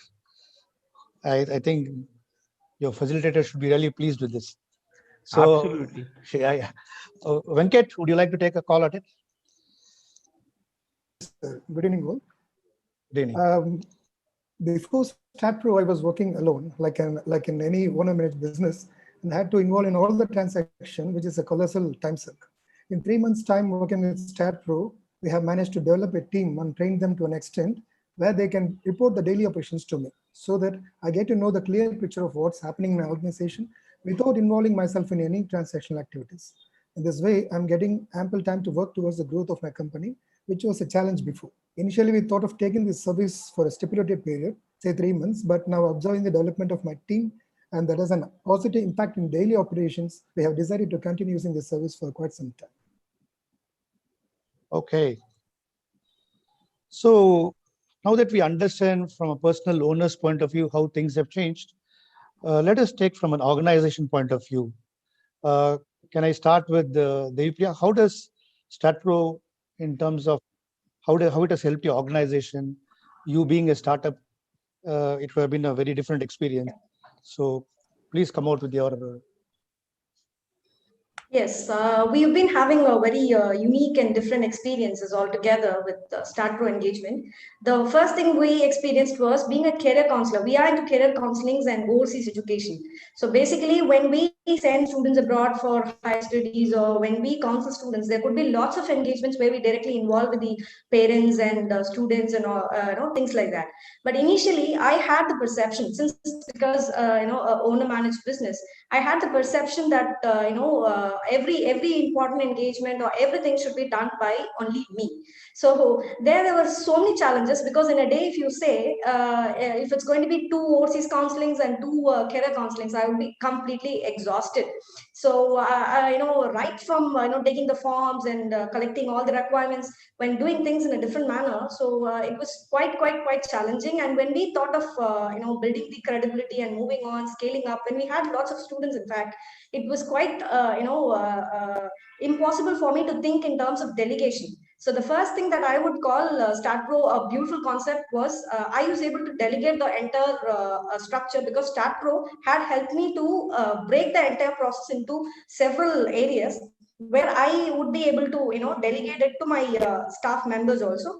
And I am now more confident about the vital few. So vital few is something where I have to be directly deployed, and that could be my secret sauces, because in my industry it's all going to be self and owner managed things, because it depends on the individual capacity as well. So that there in terms of finding my vital few, in terms of delegating, and more importantly, though I delegate, the predominant thing that I would acquire from StratPro engagement was that I had a beautiful reporting mechanism for all my staff. So instantly they were able to whatever the engagements they are in, they are able to easily bring that into a reporting mechanism. So which was absolutely fantastic for delegation as well as collecting all the reports on time as well. So it was a beautiful engagement, sir. Very good. Rakesh, how about having a take at this? So from your organization point of view. Yeah, organization point of view. So we had this opportunity, actually, like Devipriya had a very early stage of being, in spite of being in startup, we had realized after a long time that we need a KTM member and all this stuff after 10 years, 15 years time. So that was the part. But when we realized by that time, we need the drivers who can take charge instead of we translating all the ideas of what are needed for the organization to grow up. So it could be budgeting, it could be business planning. Once these members of your team members start start doing this activity, it becomes very easy and convenient to get translated into an implementation mechanism. That's the whole idea of what. So it can evolve in any, it could be product development, it could be charting, it could be MS, it could be reporting, or anything what you take as a. There are new innovations that are taking place in StratPro like CSF and all, and rather it could be called as from proprietary way of working into a professional way of working. So one line sentence I can make it that. That's that. Very good. So, Rakesh, shall I just add on to this? You as decision makers in the company and your leadership team, how are you getting together in achieving things? Just that alone, from an organization point of view. So at times, if at all I consider the specific question as StratPro point of view, yes, the question would be like people, they come up themselves with ideas. So what could be a lagging point if at all we make a decision that way, or whether we are not thinking on direction. The team comes up with a idea by itself, new idea by itself, or on even restructuring the organization sometimes, or a department. So the way of thinking drastically changes because they become owner not just of their department but as an organization they start thinking that. So this is what I can mention. Very good. So, so panelists, what we as facilitators have seen is we have been interacting with your key team members, and we really are excited working with them. So, in a sense, you would have found some changes in them. So, as business owners, what kind of changes are you seeing in them? Should I ask Shehul about this? Sure. I'm glad to answer this. Basically, if you see, KTM normally is a in a SME is most of the time an expert in his or her area, who has grown in the organization and now leads a team or team, and are part of core team. However, unlike owners who have a few options of sharing knowledge and concerns in some or the other community, our core team members never get this chance. But StratPro has set the stage for them and for us to learn, share, and grow together. So they are taking ownership. It's an excellent platform. Whereas, when as a team, we are aligning to the company goal and working towards the same. Okay. So So I would add to that. yeah, That, please, Aditya, please. Yeah. In addition to that, as owner managed businesses, sometimes we would always, as Shiv said, give training in their own technical line.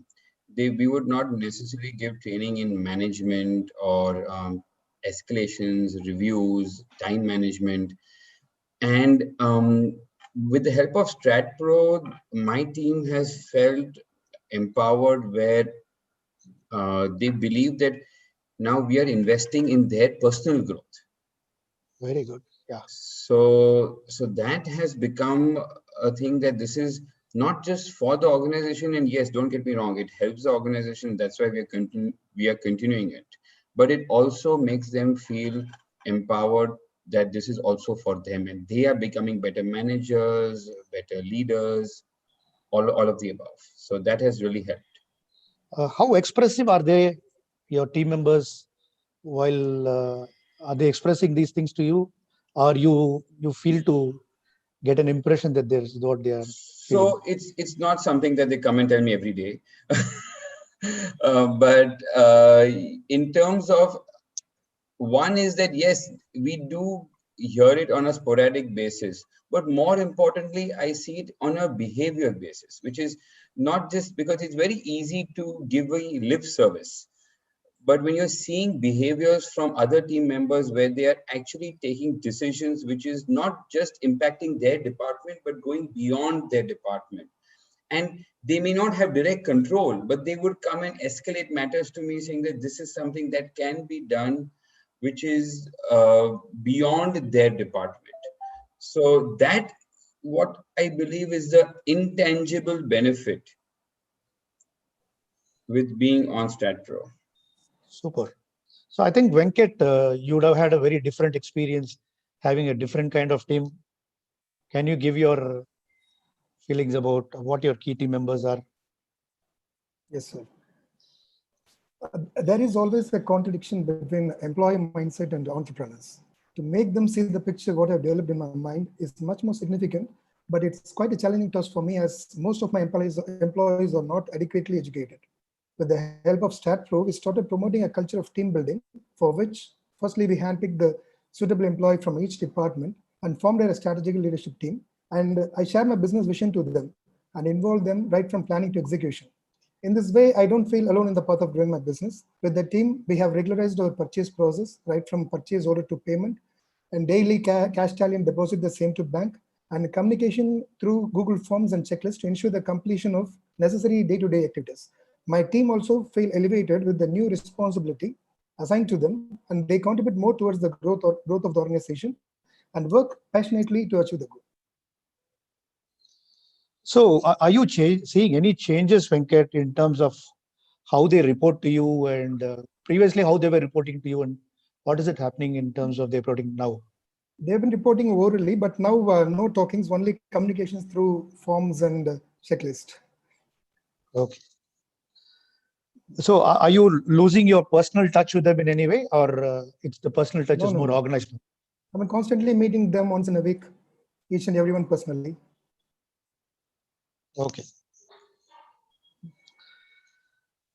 So I think we have just clarified about what StratPro is, both from a personal point of view and from an organization point of view. And your key team members being integral part of the StratPro engagement, I also have an understanding about how they are able to grow professionally and contribute to your organization. At the same time, they are seeing value more than what they would have seen in the past. So keeping all this in mind, let me ask you, Devi Priya, can you just narrate some stories from getting to StratPro? What kind of some experience that you can share with us once StratPro was initiated in your organization? Yes, sir, definitely. So when you ask me for a story, I would take you back. Imagine you were all doing college. Okay, so when somebody is going over there and doing a presentation, all of us get excited, isn't it? So we would look forward and we'll have a chat, because it's not usually the academic part of it. So when somebody is coming outside from a non-academic background and they talk about the career stuff, we do this all the time for our marketing activities, because we do visit the institutions like the colleges, the schools, basically. So there was one instance that basically we went into the college, we gave a presentation. So that time we were quite few staff members from the team were available with us. So immediately after the day, we collected all the forms and things like that from the students, and there were many of them who were interested. So at the end of the presentation, we also showed them our address and contact numbers and things like that. And you won't believe me, the next day we have had around some 18 students who had walked into our office, which was too big. So at that point of time, it was completely out of control, and we were not able to manage them properly. But anyway, any which way, there was a situation that I had to fight. So we did the group counseling, and then we had to take them one-on-one and all that. So that instance, that moment, I felt there could be many of such instances in the future, or there could be a time that where we have to deal with lots of students at a single point in time, and where there should be a proper team that has to be delegated in the proper manner and all that. But it was quite it was all in my mind, it was all in the process, but I could not figure it a way out to the entire scenario.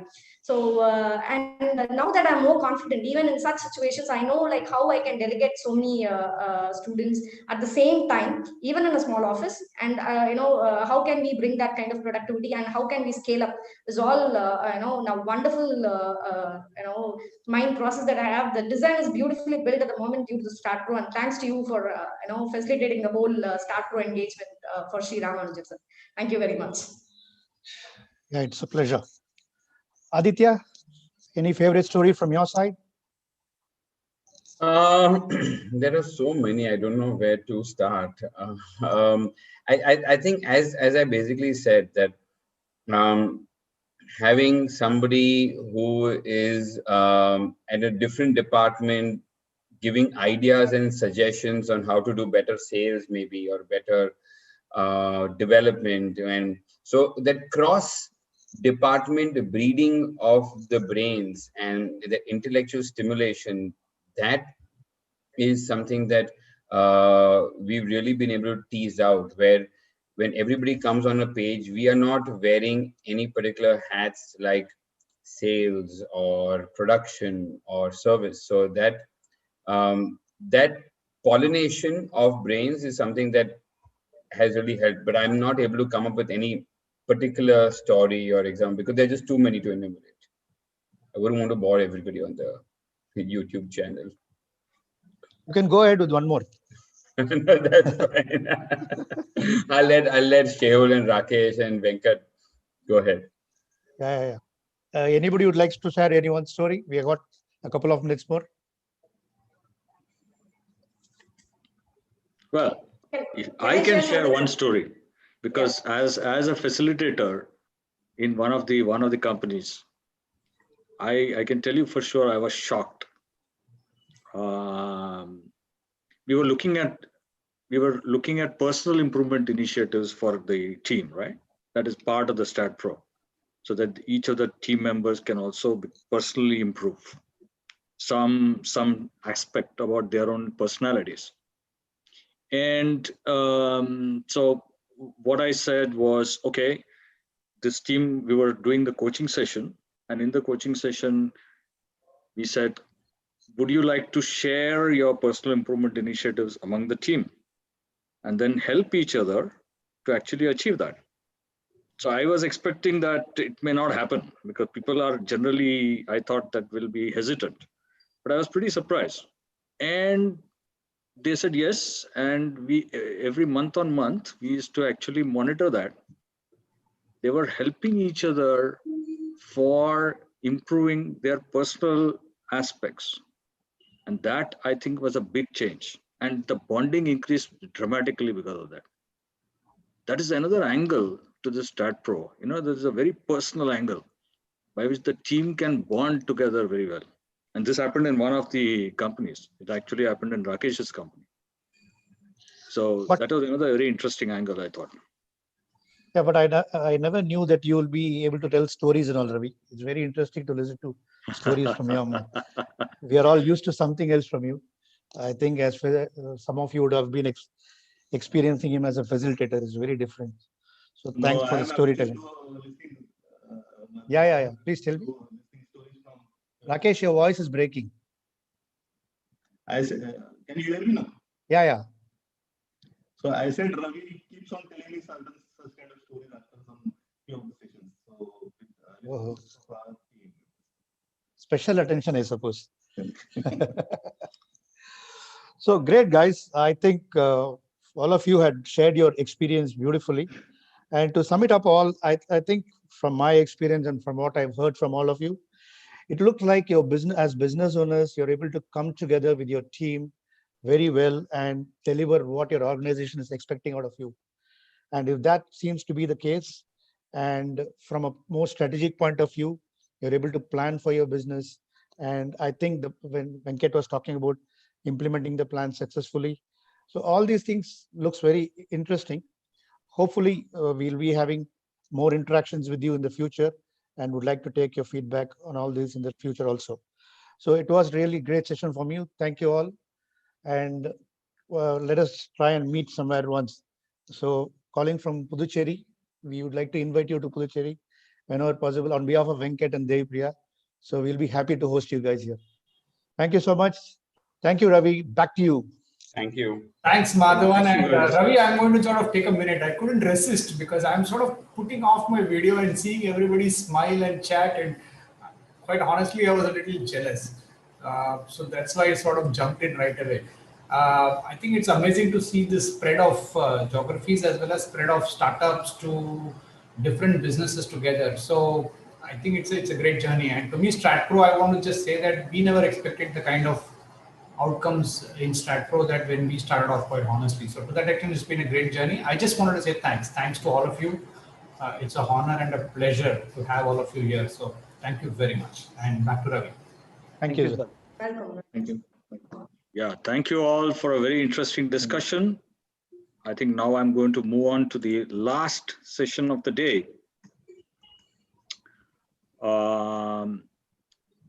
which is the keynote, again, a keynote session, and the topic is very interesting. It will be lead with your heart. So it's all about a new style of leadership. We have immense pleasure to now invite Mr. Yogesh Padgaonkar, the MD of Harmony Consultants, to talk on leading with your heart. Some of you may remember Yogesh, who had conducted a knowledge session for us a couple of years ago. Hi, Yogesh. Hi, Ravi. Good to be here. Yogesh is a veteran in the field of executive coaching and HR management. After stints in various senior management positions in large corporates, he is now a dedicated coach to leadership teams in various large organizations. Before I hand over to Yogesh, I would like to mention that he's a close friend of Ramas. So Ramas, would you like to say a few words before we allow Yogesh to take over? Yeah, I would, because I'll tell you what, once Yogesh starts, I don't know whether I'll be able to. That's why I said that. There is no hope in hell that I can get anything. Yeah, so I just want to say the personal angle to it, right? Yogesh certainly is a friend, and we've studied together, which is saying a lot. So we go back ages together, and we've been together, and more as friends. And this TAB journey, in a way, was amazing in a sense. We both went our own ways in corporates and did God knows multiple things together. And then when we were starting with TAB, that's when I bumped into Yogesh again, and he was starting an entrepreneurial journey. So it was almost like we got back together after ages. And the thing that both he and I have shared many times is, in spite of being away many years and not really having met each other, the beauty of a good friendship is that we picked up the threads just then, right? Just then. And then with all of us in this business community, with our friendship as entrepreneurs, there is a bond that comes personally, and there's a bond that comes professionally. But when there is a friendship bond, that sort of surpasses everything else, right? So that's all that I can say. There's nothing more, right? So we are very glad to have him here. And you know what? In a way, I had no hesitation in getting Yogesh to be the last session, because I told him that as well. I think he's a showstopper, right? And after 2.5 hours of being in Zoom, you need somebody who will carry you through. So Yogesh is that person for me. So thank you, Yogesh. Really glad to have you here, and over to you. Thank you so much, Ramas. And let me put it in simple words what Ramas talked about our relationship. Basically, Ramas was my senior in my MBA college, and I have been following Ramas. So the reason why we connected so easily is because I was always following Ramas. And in fact, so much so that, Ramas joined IT industry, and I had no clue what is IT industry back then in '93. IT to me meant income tax. But when Ramas joined, I thought it must be something good, and I just took a plunge. So that's my, in simplified terms, Ramas's relationship with me. So the expectation is already said by Ramas that I'm also supposed to keep you entertained, because I'm standing between you and the day end, and I'll do my best. And by the way, don't worry, the way I speak, it will feel like, is this fellow going to go on and on? I will exactly stop at my given time. So relax. And the topic is indeed interesting. And I'm going to share my screen. I hope you're able to see the screen. Yeah. All right. I'm a very visual guy, and this picture came to my mind as soon as Ramas gave me this topic called lead with your heart. Today morning, Saurabh was, today afternoon, in the first session, Saurabh talked something about functional fixedness. And I have seen almost a fear in people's eyes when they hear topics like lead with your heart and things like that, because there's a genuine fear saying that, oh my God, are we going to hear something very esoteric, which is has got nothing to do with the real life, very much like the platform number 9 3/4, Hogwarts Express in Harry Potter. There's no such platform between 9 and 10. And I'm going to address that precisely. Don't worry about it. What I'm going to do is I'm going to dip into my coaching journey, and the whole plan is to leave you with a few things, a few thoughts, a tool is a big word, but a few kind of tips which you can implement, maybe if it makes sense to you, right from tomorrow onwards as you go back to your companies. Extremely privileged to be talking to a lot of entrepreneurs, because I decided to be an entrepreneur about 5.5 years back. And what attracted me to entrepreneurship is this whole concept of coaching. Because coaching has this philosophy which says that everybody has their answers. Your job is to really help them figure out their own answers. And that is what attracted me the most. So I run proudly a 2-people company. My wife and me run this company, and there's absolutely no ambition to add a third person. And we literally started with a blank slide. If anybody had asked us to show us what is the work that we are doing, this slide was blank about 5.5 years back. Today, as we speak, after 5.5 years, this slide looks pretty filled up, and that gives me a lot of joy. And the other reason to show this slide is also, Ramos also told me that, you better show something like this, because your profile doesn't exude a lot of confidence. So I'm just telling you that I've done serious work, guys. So what I'm going to do now is I'm going to talk about what exactly does this lead with your heart means. Because sometimes this has very, very esoteric connotations. And what I'm going to do is that I'm going to try and keep it something which is very close to the practical life. So let me begin. All of you may be knowing the guy on the left-hand side, and I'm going to tell you the story of the wizard. And continuing with my Harry Potter theme, on the right-hand side, you actually see the car which was used in Harry Potter movie, the flying car. And by the way, that actually car is a Ford Anglia. The model of that car is a Ford Anglia. So it's just a coincidence that, I'm telling you the Ford story. Because to my mind, just like Harry Potter, the Ford was a wizard. Henry Ford the First was a wizard. And a lot of people don't understand this, because he is the person who really started not only automobile industry, but in a way, he started actually the modern concept of manufacturing. He was the first person to really get into the way of what we call assembly line. He was a person who started with a passion, and I'm going to narrate his story for a couple of minutes, because that has got a lot to do with what I'm going to talk later on. So Henry Ford started, just like many people of his era were wanting to build an automobile. He started his company famously in a workshop. Son of an immigrant farmer who had come from Europe. His father genuinely thought that he shouldn't get into this madness and he should do the farming. But here was the guy who was literally fascinated by this whole concept of building the car. So it obviously started with a passion. He did 2 jobs. One job to sustain his living, his rent and all that he was paying, and one job to actually buy the raw material and tools to build a car that he was building. So the thing which started with this passion slowly moved on. He famously built his Model T, and then came a concept saying that he said, I'll change the market. The car should be affordable to a lot of people, and it will be affordable only if I standardize the process. And that's when this whole concept of standardization of manufacturing, the assembly lines, the whole 9 years came with it. And he was really the pioneer and founder of that, hugely, immensely successful. The story goes forward. Henry Ford became so obsessed with his understanding of customers, his sense, his intuition, that he stopped believing anything else. And he almost destroyed the company that he started. A lot of people do not know, but actually when his grandson took over, the Henry Ford II, when he took over, the company was in doldrums. And that is the time a very important thing happened. Here was a young man who was not very sure about taking over a family company, which was in doldrums. And that time is the entry. The Second World War was over, and entered what is known in the industry as whiz kids, the people like Bob McNamara and things like that. So all those control systems that you see today, the management reports that you see today, the credit goes to the whiz kids. They literally started getting some systems and processes in Ford, because Ford badly needed discipline.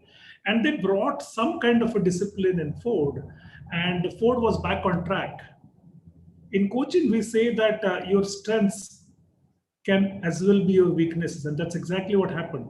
I think the Ford Motor Company got so obsessed with this whole system of management that they actually forgot that there is something called, the company started with a passion for building cars. So from this extreme, they went to the other extreme.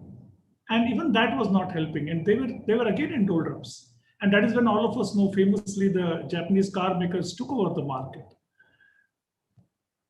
It finally took Alan Mulally, who literally had the blend of, who had the wisdom of using heart and brain together to literally turn around the Ford. And those of you who are interested in reading, you must read these two books. One is by David Halberstam, which is called The Reckoning. It's about this whole auto history that I talked about. And the second book is called American Icon, which is how Ford Motor Company was turned around in this century. Now, why am I sharing this story in today's context? And what is got to do with the topic of today? The point is, let us be very, very clear that in a owner-managed company, in an entrepreneurial company, the entrepreneur is the center of the universe, and the way it has to be. And the entrepreneur can be the biggest asset for the company, or he can be the biggest liability. So the really question when we talk about lead with your heart, it is not about getting emotional or, that kind of a stuff. It's really about how do you really strike a balance when your view is at the center of your universe, the company that you're running. And it is very easier for somebody like me to say that, there has to be a balance or something. But all of you who are running your businesses would know that, you start something with passion. Many a times you do not find enough number of people or employees who match your passion. Many times there are difficulties and you almost feel that you are left alone to solve a lot of strategic problems. At that point of time, one of the things that helps, and with my experience of coaching a lot of corporate leaders and a lot of entrepreneurs, more importantly, I have realized that coaching can be done to the self also. And there's a concept called self-coaching. Now, when I say lead with your heart, today I'm specifically going to give you some very, very simple methodology to apply coaching to yourself as an entrepreneur. Because to my mind, you are at the center of the universe, and how do you really strike that balance depends on how do you coach yourself. The biggest question that always asked is, entrepreneurs, as I said, are the center of the universe. They are the biggest asset of their company. They can also be the biggest liability. So how do you really harness this energy of an entrepreneur and stop him from destroying what he or she has built up himself or herself? So I'm going to talk about what I call the P3 symptoms. When you see these symptoms in you, please understand these are the symptoms which are warning bells, and I'm calling them P3 symptoms, and I'll come to that. By the way, this is, you can trust these symptoms because these are not thought through by me. In fact, this is based on the work which was done by Martin Seligman, who is called the father of positive psychology. He came up with this concept of learned optimism, and there's a brilliant book by the name.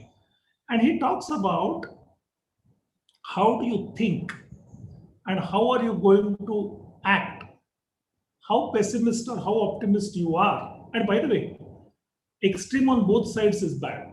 Okay, extreme on pessimism leads to inaction. Extreme on optimism leads to madness. So how do you really recognize that you are suffering from one of the 3 Ps? And what are these 3 Ps? The first, and I'm going to take a used case, and I'm going to talk about, let's say, hiring people, because the n number of entrepreneurs that I talked about, the biggest pain point seems to be how do we hire right people? We are growing, we are scaling, but how do we hire right people, right? So suppose you are hiring young professionals for your company, and you are not getting success in hiring the right kind of a young person. If you hear yourself saying, oh, we are never going to hire right people, please understand, this is a very, very simple symptom showing that you are suffering from the permanency P of the 3 Ps. Sometimes there's an incident which is happening here and now, that right now I'm not able to hire a person, is perhaps the right description of what is happening. But when you say that, oh, we are never going to hire a right person, you need to take a step back and understand that you are actually falling prey to this P of the 3 Ps, which is called permanency. You are taking an event and making it permanent. That's the first P. The second P is pervasive. And this is my favorite because I've heard it so many times from so many entrepreneurs that, trying to hire young people, somehow that they are not working out, they're not able to attract a bright talent. And I often hear a statement, oh, today's youngsters are only interested in money. Now, this is simply put, taking again the problem which is happening with you right now and just stretching it across pervasive, as if this is what the world is about. So when you find yourself making those generalizing statements, making those labeling, that's a sign, that's a kind of a symptom you should look for. Because the moment you think that, oh, young people are only for money, I would request all of you to go to a place called Ladakh and CHN and check out there. There are quite a few youngsters who are in their early 20s standing there in the very, very harsh situations just so that you and me stay safe here. So I think these generalizations don't work. That is a pervasiveness. So the first is permanency, taking an incident and saying that, oh, this is permanent. Second is taking an incident and explaining it as pervasive, okay, which is generalization. The third P is the most dangerous. And I've seen some of the entrepreneurs getting into that. And that is personal. The moment you make something personal, which says that, you start making statements like, oh, maybe my company is not attractive to the youngsters. Maybe my company is not attractive to the bright people. The moment you are now taking that failure to hire as personal, you are falling in the third P. Why am I sharing this with you is because to my mind, these are the symptoms that you need to look out for as an entrepreneur. It's very simple what I'm talking about. You don't need a coach also to tell you these things. Literally tomorrow onwards, when you see getting into one of these 3 Ps, am I taking an incident either on positive or negative side and making it permanent? Am I taking an incident and making it pervasive? Or am I taking an incident and taking it too personal? If you find that happening to you, you need to quickly come out of that. The antidote of the 3 P I'll come to in a minute. But the reason to come out of this 3 P is that the fact is that as long as you are stuck in one of the 3 Ps, you are never going to solve your problem. You're not going to move ahead. You will get stuck there. And that is why it is extremely important first to take a step back and identify, am I hampering with one of the 3 Ps? And if I am hampering, what do I need to do? Data is a solution. The right information, the right data is a solution. And before going into anything, not only about hiring, but any time, if you get into one of the 3 Ps and you find yourself in one of the 3 Ps, ask yourself a very simple question. Am I pretending that there is no contradicting data? Data never tells lies, and that's the beauty about the data. So just ask yourself a question, am I really pretending that there is no contradicting data to what I'm thinking right now? The moment you ask that question, it may sound stupid at this point of time, but if you ask that question, you actually break the shackles. Now, continuing with the use case of the hiring that we talked about, if you're getting into this, there's a very high chance if you're getting into one of the 3 Ps stuck together, you have not really put together an appropriate information. Okay, because appropriate information is the only antidote for the P3 symptoms. And now what is the appropriate information?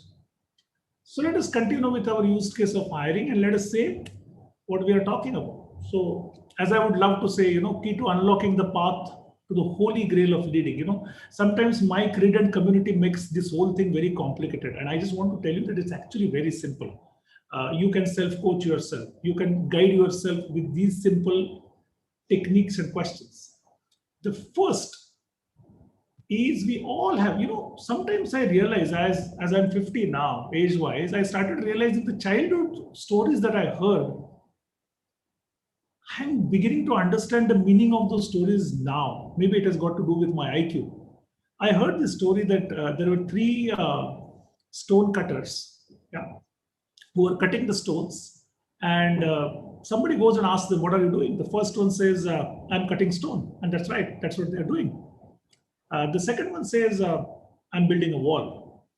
And the third one says, our village doesn't have a school, I'm building a school. And naturally, they're doing the same job. But the third one has a better chance of being better engaged and better productive in a job because he really thinks that he's doing something better. So when you're trying to hire people, the first question I always ask entrepreneurs is that, do you have a story to say? Can you really articulate? And by the way, this articulation does not mean that you have to concoct a story. In fact, to the contrary, when you tell your story passionately, what you're really up to very passionately, believe me, more than any other smart tactics or storytelling, that works much better. And I'll give you a very simple example. It's interesting that Saurabh talked about evolution today. So I'm going to take up the same theme. In the evolution, our animal brain or amygdala is much older and our logical brain is only 50,000 years old. So the decision making is actually done by what is called our animal brain. It has no sensation for language. It has a sensation for feelings and what it perceives. And decisions are taken by that part of the brain. So when somebody really feels your passion honestly, they get it. You don't have to be a smart communicator for that. But if you're stuck in one of the three P's, you will never be able to articulate anything with a confidence. Like, for example, if you're stuck in, I'm never going to hire people, if you're stuck in young people are like this, or if I'm stuck that I don't run such an exciting company, you will never be able to talk about with a passion about what exactly you're doing. But that is the first point.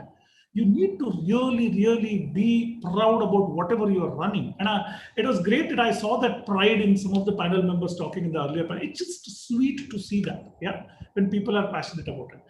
And is your vision inclusive? Is your purpose inclusive where they can find their own purpose? And this is something only you can do. You don't even need any help to do this. But that's really the starting point. The next is very interesting. Do you actually have an actual description of the profile beyond the prototypes? When I ask people what kind of a person you want to hire, typically the answer they gave me in terms of qualification, typically the answer they gave me in terms of experience and what kind of domain. They never talk about the kind of individual that you really want to hire. And every time, and I've been hiring people for close to 3 decades now, every time when you have that clarity, the results are spectacular, going beyond the prototypes. I'll give you a very simple example.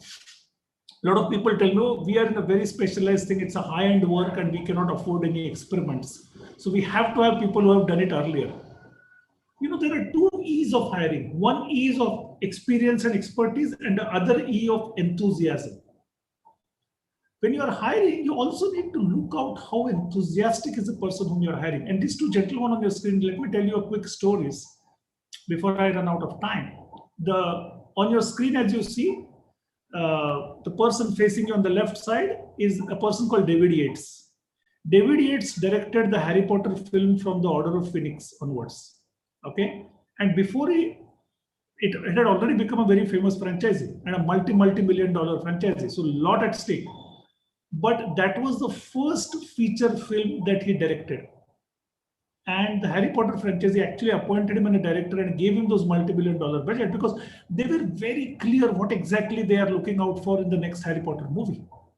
So that did not come in the way of, oh, how can this person who has never ever directed a full-length feature film, we can give him a film as big as Harry Potter.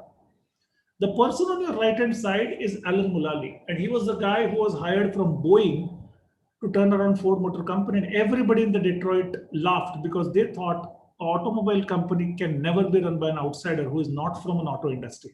And I think both these gentlemen are ample proof of they have proved wrong that this thesis does not work. So what I'm trying to say is that go beyond the stereotypes. Ask yourself a question: what kind of a person I really want? What are the kind of qualities that I'm looking out for that? I'm talking about the portrait of a person. I need a person who can fail. I need a person who has failed a couple of times in life. I need a person who has a high energy. I need a person who comes from a small town. Whatever is the description, just go beyond the stereotypes. The next is a little tricky one, because these are the questions that you need to ask yourself extremely honestly. And a lot of people want to hire people for innovating. Now, if you are hiring people to innovate, ask yourself a question: can you tolerate mistakes? If you are hiring people to build scale, ask yourself a question: do you personally believe in the processes? If you are asking people to be disciplined soldiers, ask yourself, are you yourself predictable? And the honest answers to these questions about yourself will have a huge impact on the way you hire the right people. Because please understand, there's nothing called the people who join you, they join you to build their own careers, that they are wrong. You have to go back to your hiring specifications, and more often than not, you will find the answers in the wrong specifications. Coaching has one concept: the moment I throw the locus of control outside my body, I have no solutions. But the moment I say, what is it that I have done that caused it, you will actually have some action plan. Last but not the least, I think I just took hiring as a case to say that what is leading with your heart. It is basically being honest, asking yourself very simple questions, checking out for those symptoms. And if you really have to expand it to the leadership, there are 3 questions if you're running the company. And I ask these questions. I have been a personal beneficiary of these questions. Do you really have a clear portrait of what your customers look like? Again, not what domain, what size, just go beyond that. What do my customers look like? Like, for example, I have a very clear understanding that a very pet line, and I like to say that the personal respect that you get, especially in a B2B business, the personal respect that you get is directly proportional to from your client, is directly proportional to your gross margin.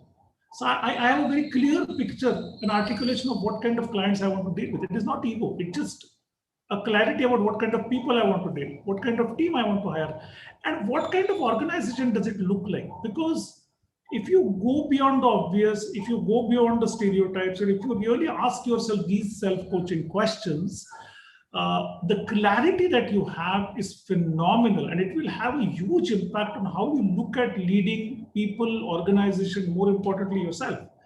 I see Ravi appearing in the screen, which means my time is getting up. So what I'm going to do is I'm going to show you the last but the most important slide. After 2.5 hours on Zoom call, it takes patience to hear to somebody like me for about 25 minutes. And I appreciate all of you. This is the motto of my life. Simplicity is the ultimate sophistication. Okay. And it does not require great tools or techniques to really coach yourself.